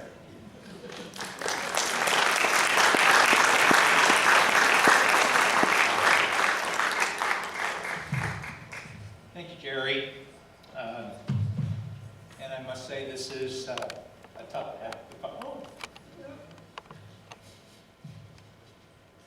It's been a while since I had the opportunity to see Fred, but I've known him for a long time. And as I said to a couple of guys on the podium up here, this happens to be an emotion that I wear very close to the surface. So we're going to get through this, and we're going to have a celebration of Fred.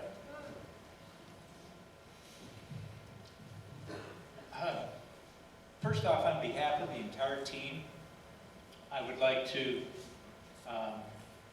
thank everybody for this recognition.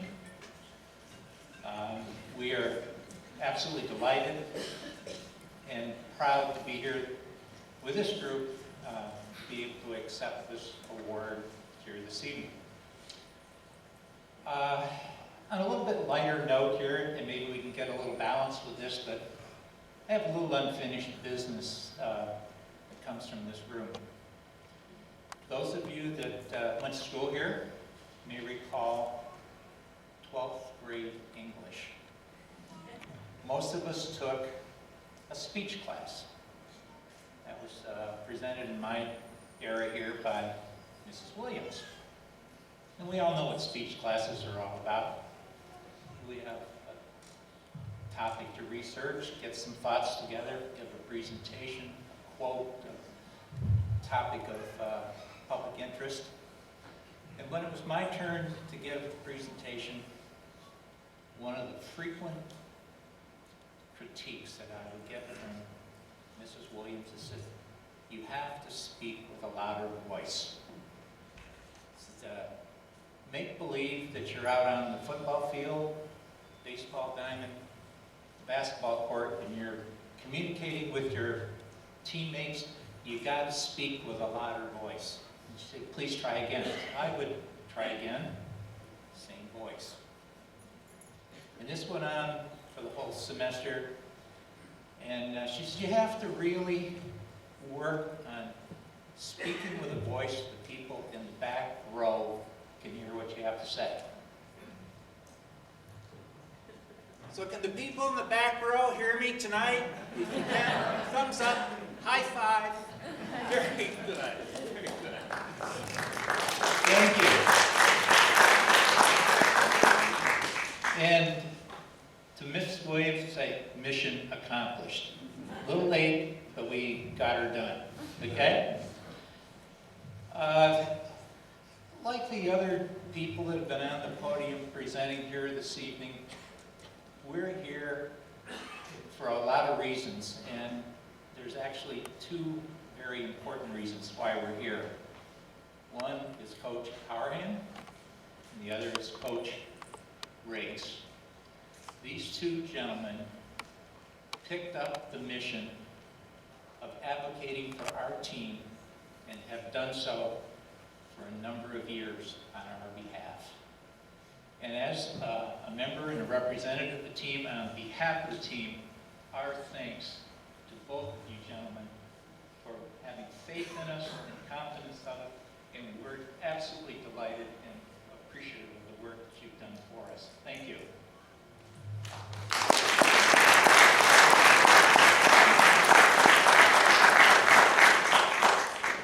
On the same note, there's another gentleman that's really told the story of the 61-62 basketball team over and over and over again, and that's Mike Wentworth. And he has represented our team to the Hall of Fame Selection Committee. He's picked up the words from Coach Harahan and Coach Riggs. He's told our story, and we're as much indebted to you, Mike, as ever. Thank you.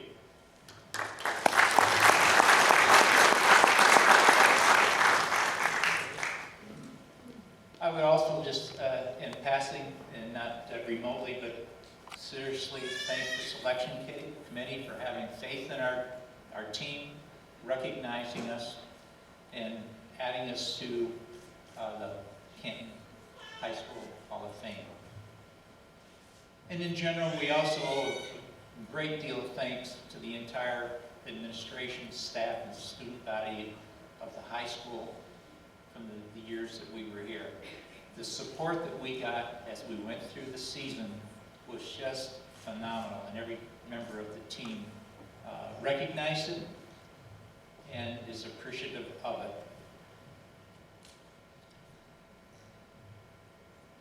I would like to say a word or two, and I'll talk about a couple more people that we really are indebted to.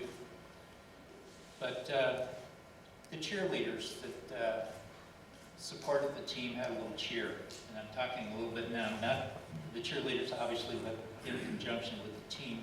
They had a little cheer that they did to start every game, and it went something, and I apologize to cheerleaders, I'm not a cheerleader, but it went something like, Martin, he's our man. If he can't do it, Rycroft can. Rycroft, he's our man. If he can't do it, Ellis can. And they would go through the entire line of the team, all 11 players. And that's very telling, because that's exactly the story of how our team won 17-1. On any given night, any number of players could come up and do the things that needed to be done to win the game. It was not a team of 1 or 2 players that were great. It was a team of 11 players that played together as a squad. And there was probably 7 or 8 players on that team that would be starters on any other team in the league. We had balance, and that balance came through night after night as somebody would step up and do what needed to be done to win the next game. So that cheer, next time you hear it, it means a whole lot more. The season actually culminated in Appleton Arena. You've heard some of the other people on the podium here talk about Appleton Arena and the championship games. Appleton Arena, I think, didn't do a lot of basketball hosting that year, in those times. They had a floor that they put down over the ice. They had temporary hoops that they brought in. And that's where the sectionals took place. And I'm leading up to another thank you here. Because when you looked at the backboards that came out, they were the plexiglass blackboards, rectangular. One of them had been replaced for some reason by St. Lawrence, and it had a white trim all the way around the edge. The one at the other end of the court had a green trim. And we had an assistant coach on this team, a gentleman by the name of John Witherhead. Science teacher here at school, assistant basketball coach, JV coach. And Mr. Witherhead took care of the details. He said, you guys need every advantage you can to make all this come together. So Mr. Witherhead went up to Appleton Arena, the court's on the floor, gets a little paintbrush and can of paint, and he goes up there and he trims all of the paints, all of the trim, all the way around the backboards, so they're all the same. And that's just an example of the dedication that everybody went to give this team all of the advantages that we needed to succeed. The players make a team. Every team needs a coach. And we had a great one, Coach Larry Martin. Disciplined, motivated, gave us a lot of leadership, skilled us in the fundamentals of playing basic basketball. Dribbling, shooting, rebounding, shooting foul shots, playing defense. And when we went to practice, it was a hard practice. We were working on fundamentals, and it paid off because it was fundamentals that won a lot of games for us. It was straight up basketball. There was nothing fancy about the game we played. But there was one thing that was noteworthy, and that was the way we changed defenses. Most basketball coaches will tell you that you school your team based on the opposition to play either zone defense or a man-to-man defense, based on whether they can shoot from the outside, they can run, or whatever their skills were. We played it a little bit differently. Think about this for a second. Come down the floor, we got the ball, we take a shot, we score. We run back on defense and we play man-to-man defense.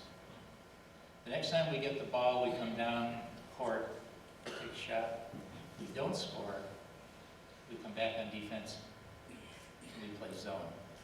So what defense we played depended totally on whether we scored at the other end of the court or didn't score. Now, that's kind of simple in description, but you've got to have not 5 people thinking alike so that you have 5 people playing the same defense at the same time. If you have 4, you got a problem. But you've got to have the bench on the same wavelength with you.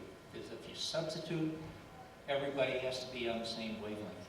So I can remember games where The other team brings the ball down, and the point guard's got the ball. And he yells out, "It's a man-to-man defense." And they scramble around and get into their man-to-man zone offense. And the next time they come down to the floor, we're playing zone, and the coach is over on the bench saying, "Zone, it's a zone, it's a zone." And he's got players running all over everywhere. This confused more and more people. And managed, not once can I remember in the entire season, did we not be totally in sync with the defense we're playing. And then to make it even more complicated, you play that for a half a quarter or a quarter, and then you flip it up. You do it the opposite, or you play a straight defense. And those were the fundamentals that we practiced in the gym every single night that we weren't playing a game. Those were the fundamentals that helped us go 17-1. And to a dedication, every morning before school, game or not game, the entire team is in the gym shooting foul shots, relentlessly practicing and shooting foul shots. So we worked hard, we worked on the basics, and we had a lot of success doing it. And at any given night, as I mentioned before, any one of a number of players could have been the leading scorer, the top rebounder, or somebody that did absolutely something special to help win the game. And we owe, as I said, we owe this to a strong coach that provided a lot of leadership for us. Skills that we learned on the basketball floor have stayed with us a long, long time. And it's been mentioned here 2 or 3 times that Dave Martin went on to be a state representative. You look at the 11 people on that team, and we had directors of programs. We had people working for the State Department that managed outposts for the State Department around the world. We had people that were worldwide marketing managers for major corporations. We had multiple military careers, and we had lots of careers that were successful in their chosen fields, all continuing to demonstrate the skills that we learned here at Canton High School, in the classroom, and on the ball field. So it all comes together, and it makes this award at this time just so much special for us. As Jerry Howerhand said, we learned, very unfortunately, just this evening, that our teammate Fred Rycroft passed away today. Fred and Dave were exceptionally good friends in high school and throughout life. And we know that Dave passed away a few years ago. He's a diehard Boston Celtics fan. I can see him running up and down the court with his Chuck Taylor All-Stars black ankle high set shoes. He's out having a ball. And as of today, Fred and Dave have been reunited for eternity in heaven.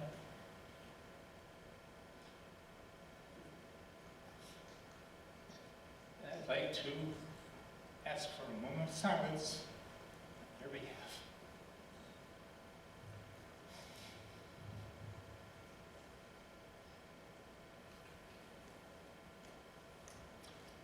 Thank you very much. And thank you for bearing with us. As I said, we wear this emotion very carefully.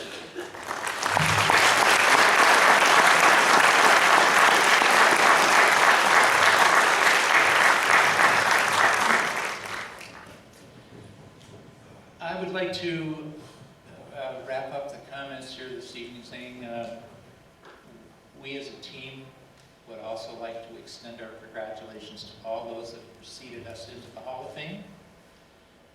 We'd like to extend the congratulations to those on the podium and on the agenda here today receiving their induction into the Hall of Fame, and certainly to those that will be joining us in years to come. To Beth, I'd like to not steal some of your thunder, but I'll close here with one pardon little recent story. You remember 21 years ago, to the 10th of a second, athletes remember things like that. They really do. About 2 weeks ago, I was on the phone with Jerry Ellis. We hadn't chatted with each other in a number of years, but we were talking about this evening's activities. and we're talking about the one loss that we had. It sticks in your mind, right?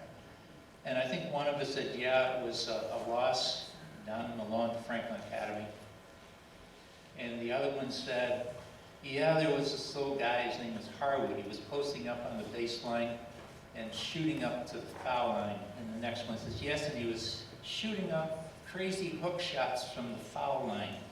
And the next one says, yeah, and he was making them too. And then we wrapped up the conversation by, and this is now, bear in mind, 60 years after the fact, saying, yeah, that's the game we lost, and we lost the score by 50 to 40.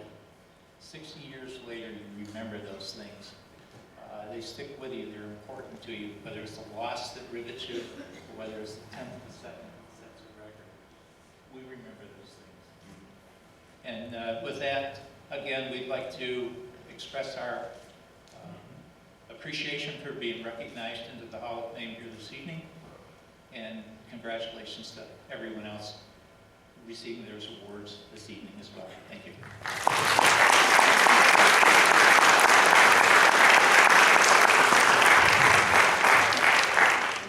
Team member, Congressman Dave Martin, a quick story about him. When I was a senior in college, they invited my baseball team to the White House.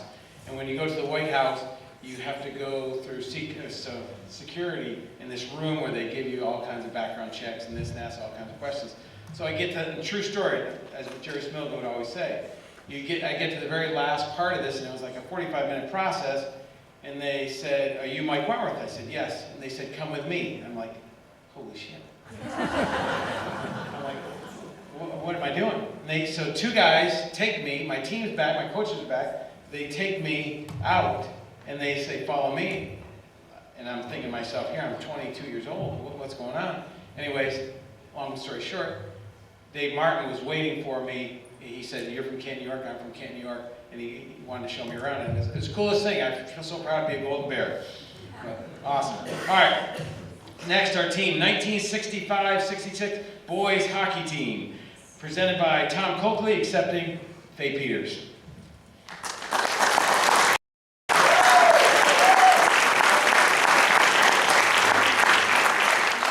Thanks, Mike. A while ago, I wrote an article called "The Golden Age of Golden Bear Hockey." I hope Mrs. Williams approved, I don't know. Over 5 seasons in the late 50s, the Bears won a total of 57 games, lost 7, and had 4 ties. During that period of time, they had a 43-game undefeated streak, actually gaining the interest of Sports Illustrated until the loss, and then there was no more interest. But to have Sports Illustrated looking into Little Canton was something. While that golden age was the first and was important for that reason, it was just the beginning of a very rich experience for hockey and the Golden Bears. Certainly golden ages have come and gone. Certainly Coach Randy Brown's era represents a golden age.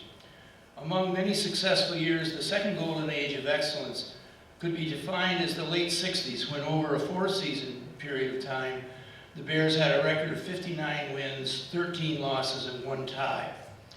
At the center and the heart of that golden age was the 65-66 team sitting over here to my left. And they were in the middle of that 4 or 5 year period, and they had the very best season record of the entire group, and they will be inducted into the Hall of Fame tonight. So what does it take to make a truly great high school hockey team? Obviously you need a number of great athletes, and not just 1 or 2. Remember, in hockey, optimally, your very best athletes are only in play by about 1/3 of the time, so you need great athletes and in depth. Second, you obviously need superior coaching. And third, kind of unique to hockey, you need significantly available ice time from the earliest developmental years all the way through their high school careers. Regarding that ice team, Canton High School blossomed into state hockey notoriety with the building of Appleton Arena and the first available artificial ice for Canton kids.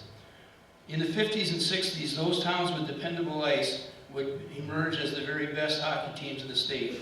Canton and Potsdam, Lake Placid in the north, Clinton and Rome in central New York, and Troy in the Capital District, all benefited from artificial ice in those days. Noticeably absent from that time were the hockey hotbeds of today, Buffalo, Rochester, Syracuse, and Long Island.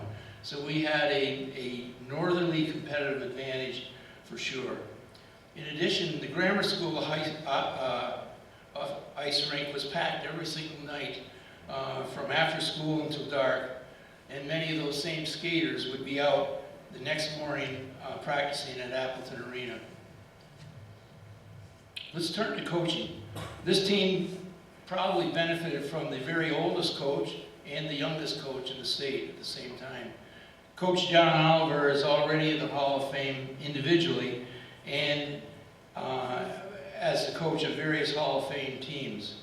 Hockey was a late career challenge for the Fox, and as one of his 1950s players put it, Coach didn't know up from down about hockey, but he'd go to the St. Lawrence University practices and we'd be doing the very same drills the next day. But he did know how to motivate kids. Whether he was leading his favorite exercise, Simon Says Do This, most of you remember, or whether he was leading a team, pushing a team in a critical overtime at the high school level. At any rate, we kids from ages 5 to 18 loved him. At the other end of both the age and hockey knowledge spectrum was Potsdam native Steve Riggs, fresh out of Colgate, a brilliant career at Colgate and as a hockey star and senior captain. Steve brought the knowledge and experience so necessary to making a good team great. Steve coached at Canton while earning his master's at St. Lawrence University, after which he would be called upon to serve his country, ultimately bringing him to the Vietnam War as an infantry officer where he lost his life in combat. His young life was of storybook material, with highs like, and imagine this, coming back to Potsdam, beating his hometown Clarkson with his own hat trick in the third period, to the very lows of being one of the last cuts from the U.S. national hockey team, leading ultimately to his deployment to Vietnam. He accomplished a great deal in his life, and he serves as an inspiration to this day, where Colgate raised nearly $65 million in his name to build the Steve Riggs Arena. So we are truly honored to have a Potsdam Sandstoner star become part of our Golden Bear Hall of Fame. A kind of nice turnaround in the North Country. I would want to mention Tom Lawler, coaching Canton from 1961 to 1965, when he accepted the Merrimack College coaching position. He had a major impact on all of us who played for him over those 5 years, an amazing influence on this team too, of course.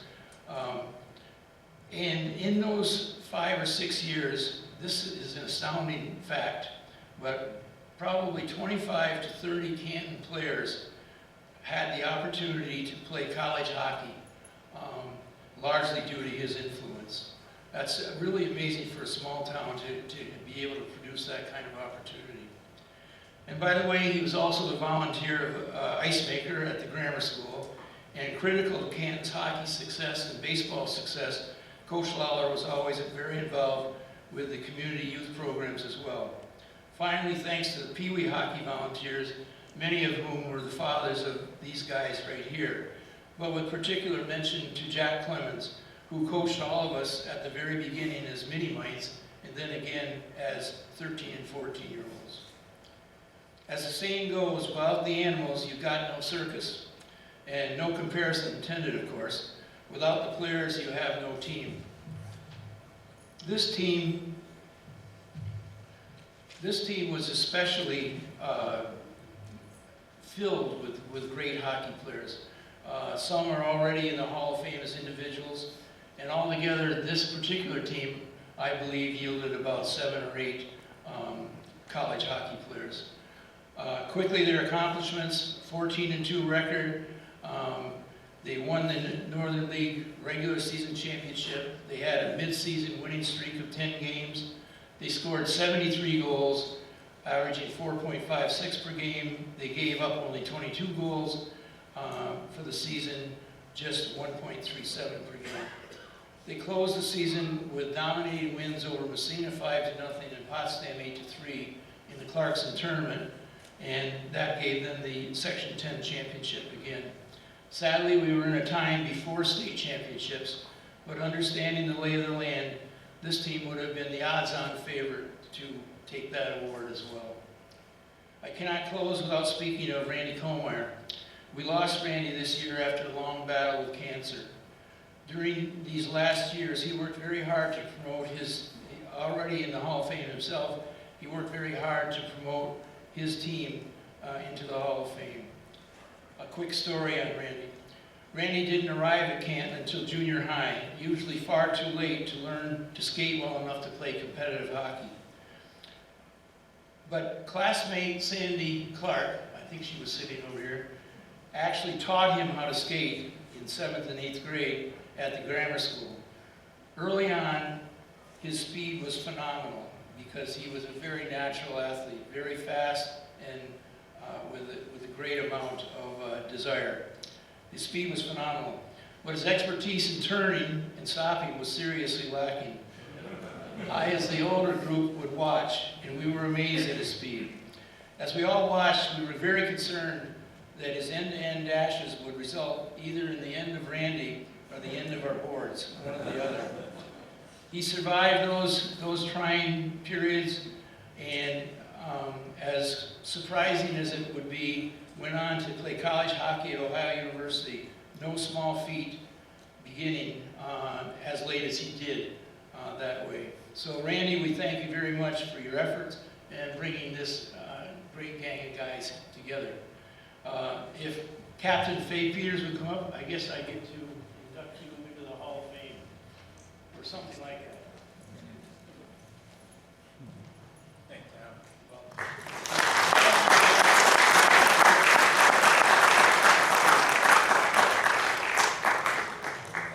I'm asking these teammates to come up and join me on the stage, and we'll make these introductions very quick.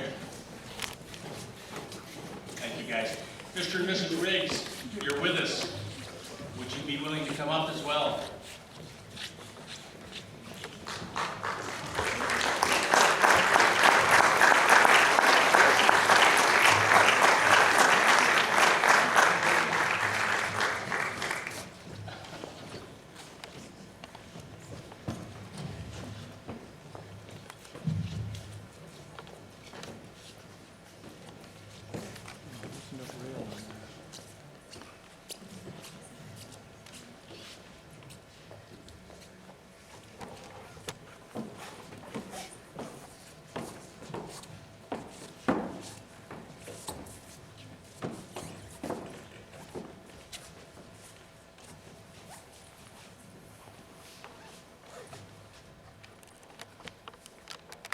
It is an honor on behalf of the 1965-66 Golden Bears hockey team to accept this induction into the Bill Hayden Hall of Fame here at CHS. As all the other speakers have indicated, we wish to congratulate all of the other inductees, both teams and individuals that are here tonight. Tom Coakley, thank you very much as our presenter for the summary of the accomplishments of this particular team and all of those eras, including that of Randy Brown. We also wish to thank the Hall of Fame Committee. Mike Wentworth, where are you? Mike, special thanks to you for getting us through all of this. We appreciate your time. I also want to thank all of the players and families who have traveled to Canton, many of whom have not been here for many, many years. I haven't seen some of these folks for 50+ years. I have two quick personal thank yous. Number one to Sandy Clark. I don't know if she's still here, a classmate of 66, who helped me with, where is she? Thank you, with all of the contact information and generally helping as things proceeded. Also to my wife Kathy, Bill Hayden's daughter, who's sitting right here, for all of her help in making sure that I didn't miss anything. As Tom Coakley noted, we have lost Coach Oliver, Coach Lawler, and Coach Riggs. I've asked Assistant Captain Tom Casio, a forward on the team who wore number 5, to say a few words and make a presentation to the family of Steve Riggs. As Tom Coakley mentioned, Steve was our coach our senior year. He graduated from Potsdam Central in 1961, graduated from Colgate in 1965, and was captain of the Colgate team. He scored a hat trick at Walker Arena to beat Clarkson. I remember seeing the headline of the Courier-Freeman indicating that why did we let this star leave us? Why didn't he play at Clarkson? Steve was earning his master's degree at St. Lawrence after Colgate. He coached our team. He did his student teaching at Canton High School. And we're incredibly indebted to what he gave to us, not only as hockey players, but as people. He served his country, gave his life to his country, and my wife and I visited the Vietnam Memorial some years ago, and it's typical of what people do. They go to the name of the person they're trying to remember and do an etching of that name. I've kept that etching in my desk when I worked, just as a reminder of the kind of person Steve was, and the kind of person, the values that he embarked on all of us, including all of our teammates. His brother Bill is with us today, and his sister-in-law Betty, and we would like to present him with a photograph of our team with Steve as coach, and can't tell him enough how much we appreciate everything Steve did for us.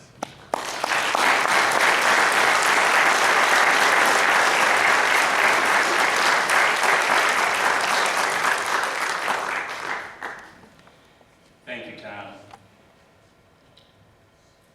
Now, I'd also like to make you aware that the loss of our 3 coaches was also followed by the loss of 2 of our players.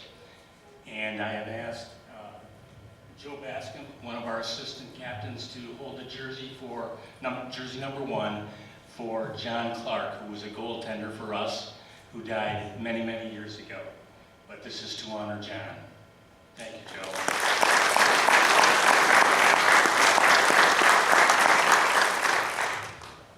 And Assistant Captain Neil Rose is holding jersey number 9, representing that jersey that was worn by Randy Kallmeyer during his time here. Randy died earlier this year, and we wish to think about him at this time as well.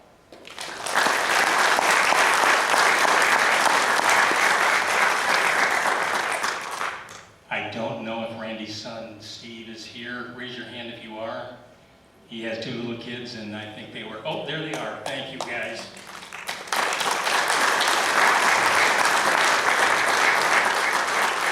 Our thoughts are with those coaches and players who we have lost. There's some players not able to be here this evening for a number of reasons, and I'm just going to read their names. Tom Curry, Dan Bloomer, Mike Clemens, Dave Brundage, Buzzy Hill, and Greg Seeger. We wish they were here. But now it's my pleasure for me to present to you those team members who are here with me on the stage. You've already met Tom Casio, Neil Rose, Joe Bascom. Number 1, Bob Stone, our manager. Bob helped all the players and coaches, Oliver and Riggs, to be organized. A very difficult task. Thank you, Bob. Where are you? Thank you. Please step forward when I call your name. Thank you. And now the players that are here. Players starting with Bill Coakley, number 6, defenseman. John Casio, number 10, forward. Ken Reisner, number 14, forward. Jim Akins, number 12, forward. John Briggs, number 7, forward. Got some family here, John? Dan Dwyer, number 8, forward. And my brother, Mike Peters, number 1, goaltender. Thank you from the 1965-66 Golden Bears hockey team. See you guys at the reception. Thank you.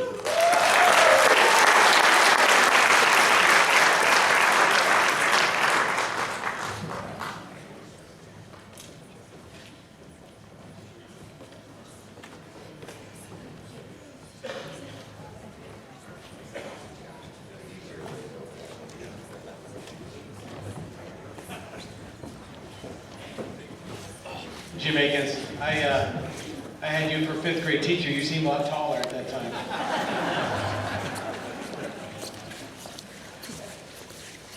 It's my pleasure right now to induct the 2010 softball team. Coach Willett desperately wanted to be here in person to do this team because he was the coach and Carla was the assistant coach. I was just a JV guy.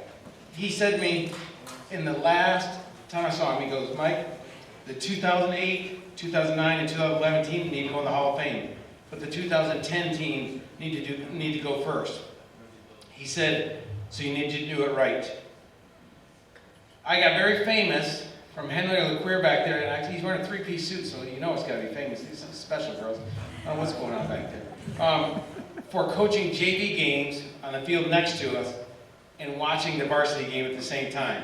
He always wondered how I didn't get hit in the head. But I actually look back at that year, 2010, or Henry, and the JV team was 17-0, so I must have done better at that, coaching that way. That's something. One of the last things Coach said to me is do this girls' team right.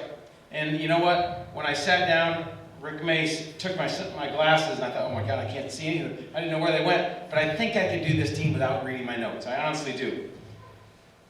I've known most of these girls since they're 12 or 13 years old. And at that time then, I knew they were going to be special. I knew they were going to be in the Hall of Fame, even though they didn't. In my opinion, this is probably the best girls softball team, arguably, that's ever graduated from Canton Central School. And you might think, God, they're too young to go in the Hall of Fame, but I'm going to tell you why they're not. Their record was 21-1, Central League champions, Class B champions, regional finalists, finished the year ranked 7th in the state, outscored teams that year, in 1 year, 245-4. Threw 4 no-hitters and 1 perfect game. Had 5 All-Northerns on the team, 4 members of the New York State All-State team. They set 15 individual and school records. 5 of the players went on to play at the collegiate level. There was only 12 of them. Last, and what they're most remembered for, they did not give up 1 single run until the regional finals. They went the entire year without giving up 1 run until the regional finals. That's incredible. This team had pitching, it had defense, hitting, supportive families, one of those lifetime dream of a team. I gotta mention the pitching and catching, both of them, outstanding, and just nasty enough not to want to lose. With Casey and Corby, if somebody took a good swing on them, heads up. You learned what chin music was after that. Like Goose Gossett and Thurman Munson. They had a legitimate All-Northerns at every position. I think if we spread the girls out on different teams, we'd probably have 12 All-Northerns on the team. We were so deep in talent, we had people who would be starting infielders on other teams, playing in the outfield. We had Paige LaRue, who played center field for us, would have been the starting shortstop on every other team.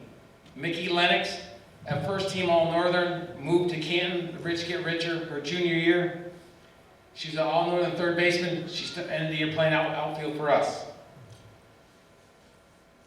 In most schools, you get a group of talented athletes and you see them win titles in all 3 seasons. Don't get me wrong. This group was successful in the fall and winter. But when February turned to March, they were on a mission. They didn't just want to win. They wanted to leave no doubt. They got it for every game the same. It didn't matter if it was the best team or the worst team. In the younger years, there was no travel teams at that time. I mean, now you see teams people go all over the place and play.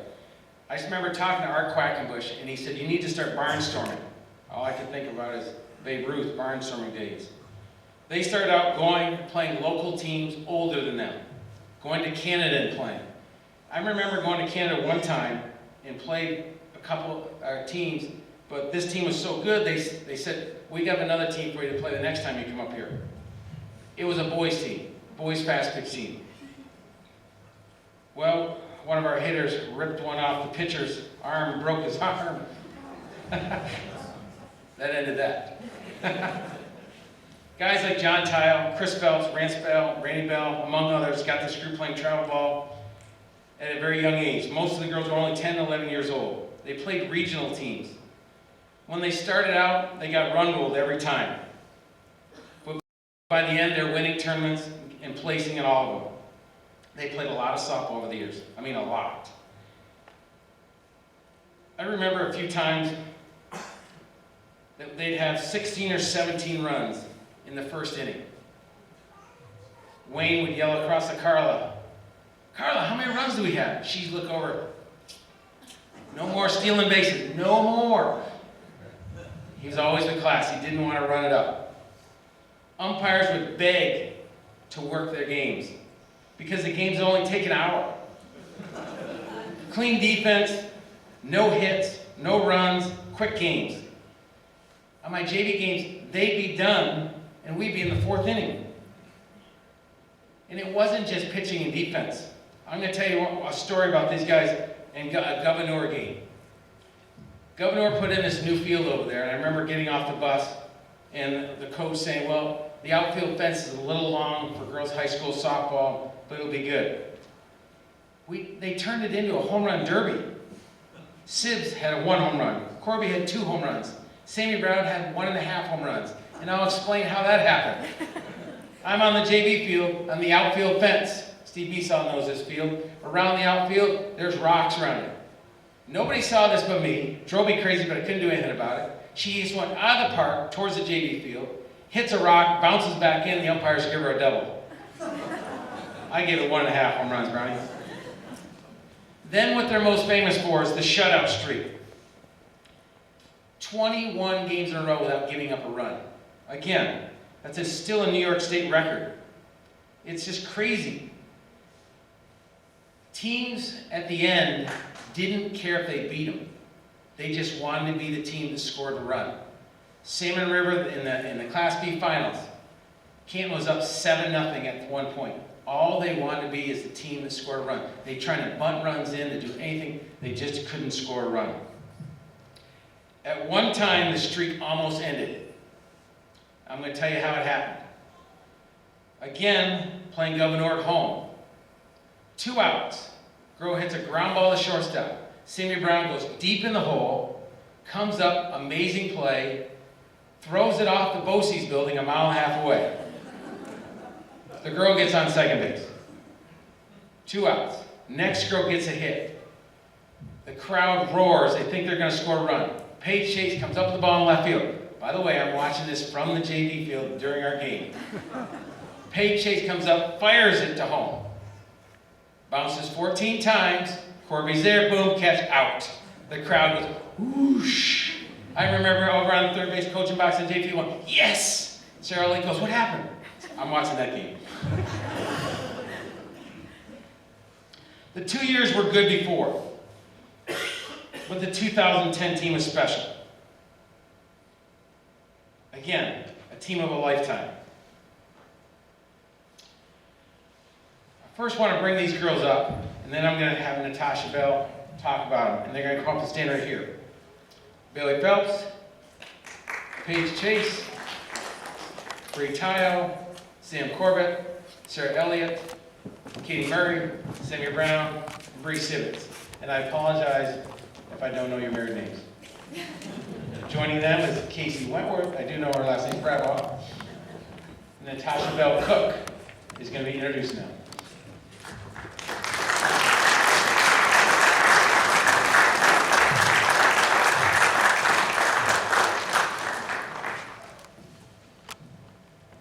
I was promised a step stool and was not given one, and this podium is still a lot taller than I remember it.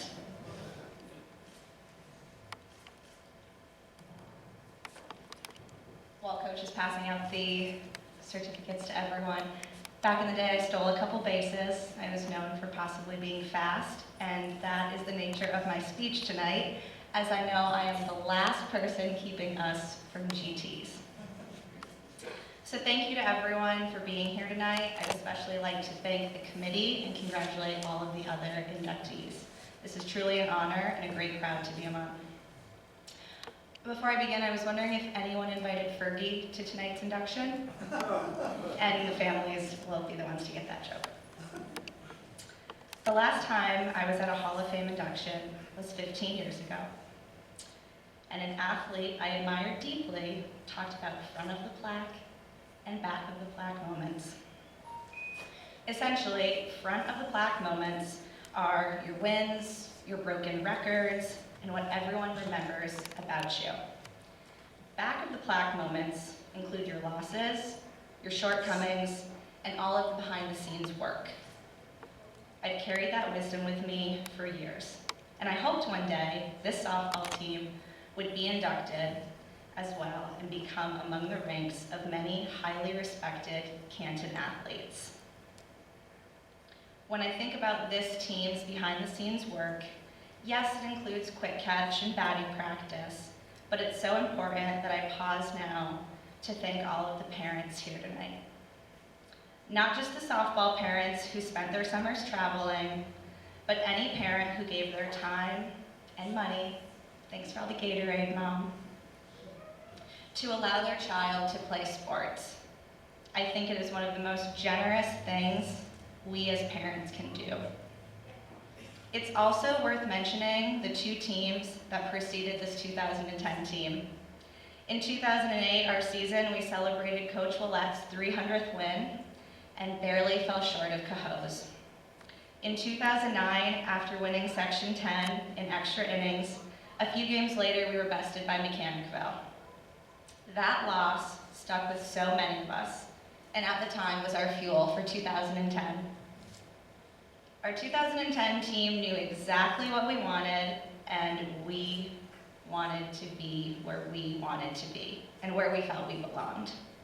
Coach Willette knew it, and wanted it too. The funny thing is, for something everyone wanted so badly, when I tried to think back on our season, I thought I would remember more. Luckily, Coach Willette was so proud of this team, he memorialized every stat and every game recap for us. I will cherish those binders forever, so thank you, Coach Willette. Now sure, I can remember certain games and plays, but it's almost like at that point, everything about the game of softball was subconscious. Most of us had played together for years, same positions, same general batting order. Even winning at that point became second nature. So much so that this 2010 team almost began to create a game within the game. How quickly can we run roll this team? It's a good day to go 4 for 4. Score a run on us. It's not gonna happen. It's not that we were cocky, it's that we were laser focused on what we wanted. And apologies to anyone who stood in the way of that. This team is so much more than one fateful game that didn't go our way. For 20 plus games, we gave up 0 runs, and it was a whole team effort. When I explain it to people, I don't even know if I emphasize the magnitude of it. Can you imagine? For most people, it's unthinkable, impossible, or unheard of. But for us, it was just the expectation. That's what I love about this team. We expected the best from one another and drew out the best in each other. I am honored tonight to speak on behalf of this incredible group of women who now lead lives where excellence is still the standard.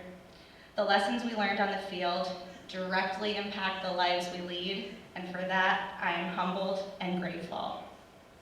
To close, see, I told you I'd be fast. There are so many people I'd like to thank. Our fans, like the late Mr. and Mrs. Newman, our bus drivers who put up with a bunch of teenage girls who thought they could sing and rap, To Mrs. Willette, it takes a special person to be a coach's spouse, so thank you for your sacrifice and for cheering us on. To the Wentworths, it goes without saying, your family's immense contribution to the Canton softball community cannot ever be measured.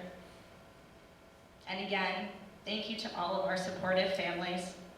As so many of my fellow teammates begin to have families of their own, and as a wife and a mother myself, I hope that all of our children get to be a part of something as special as this team and as special as the softball family.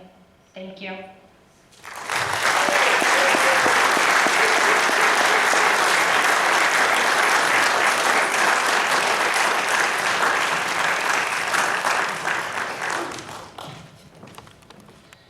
Like I said, that's one of a kind.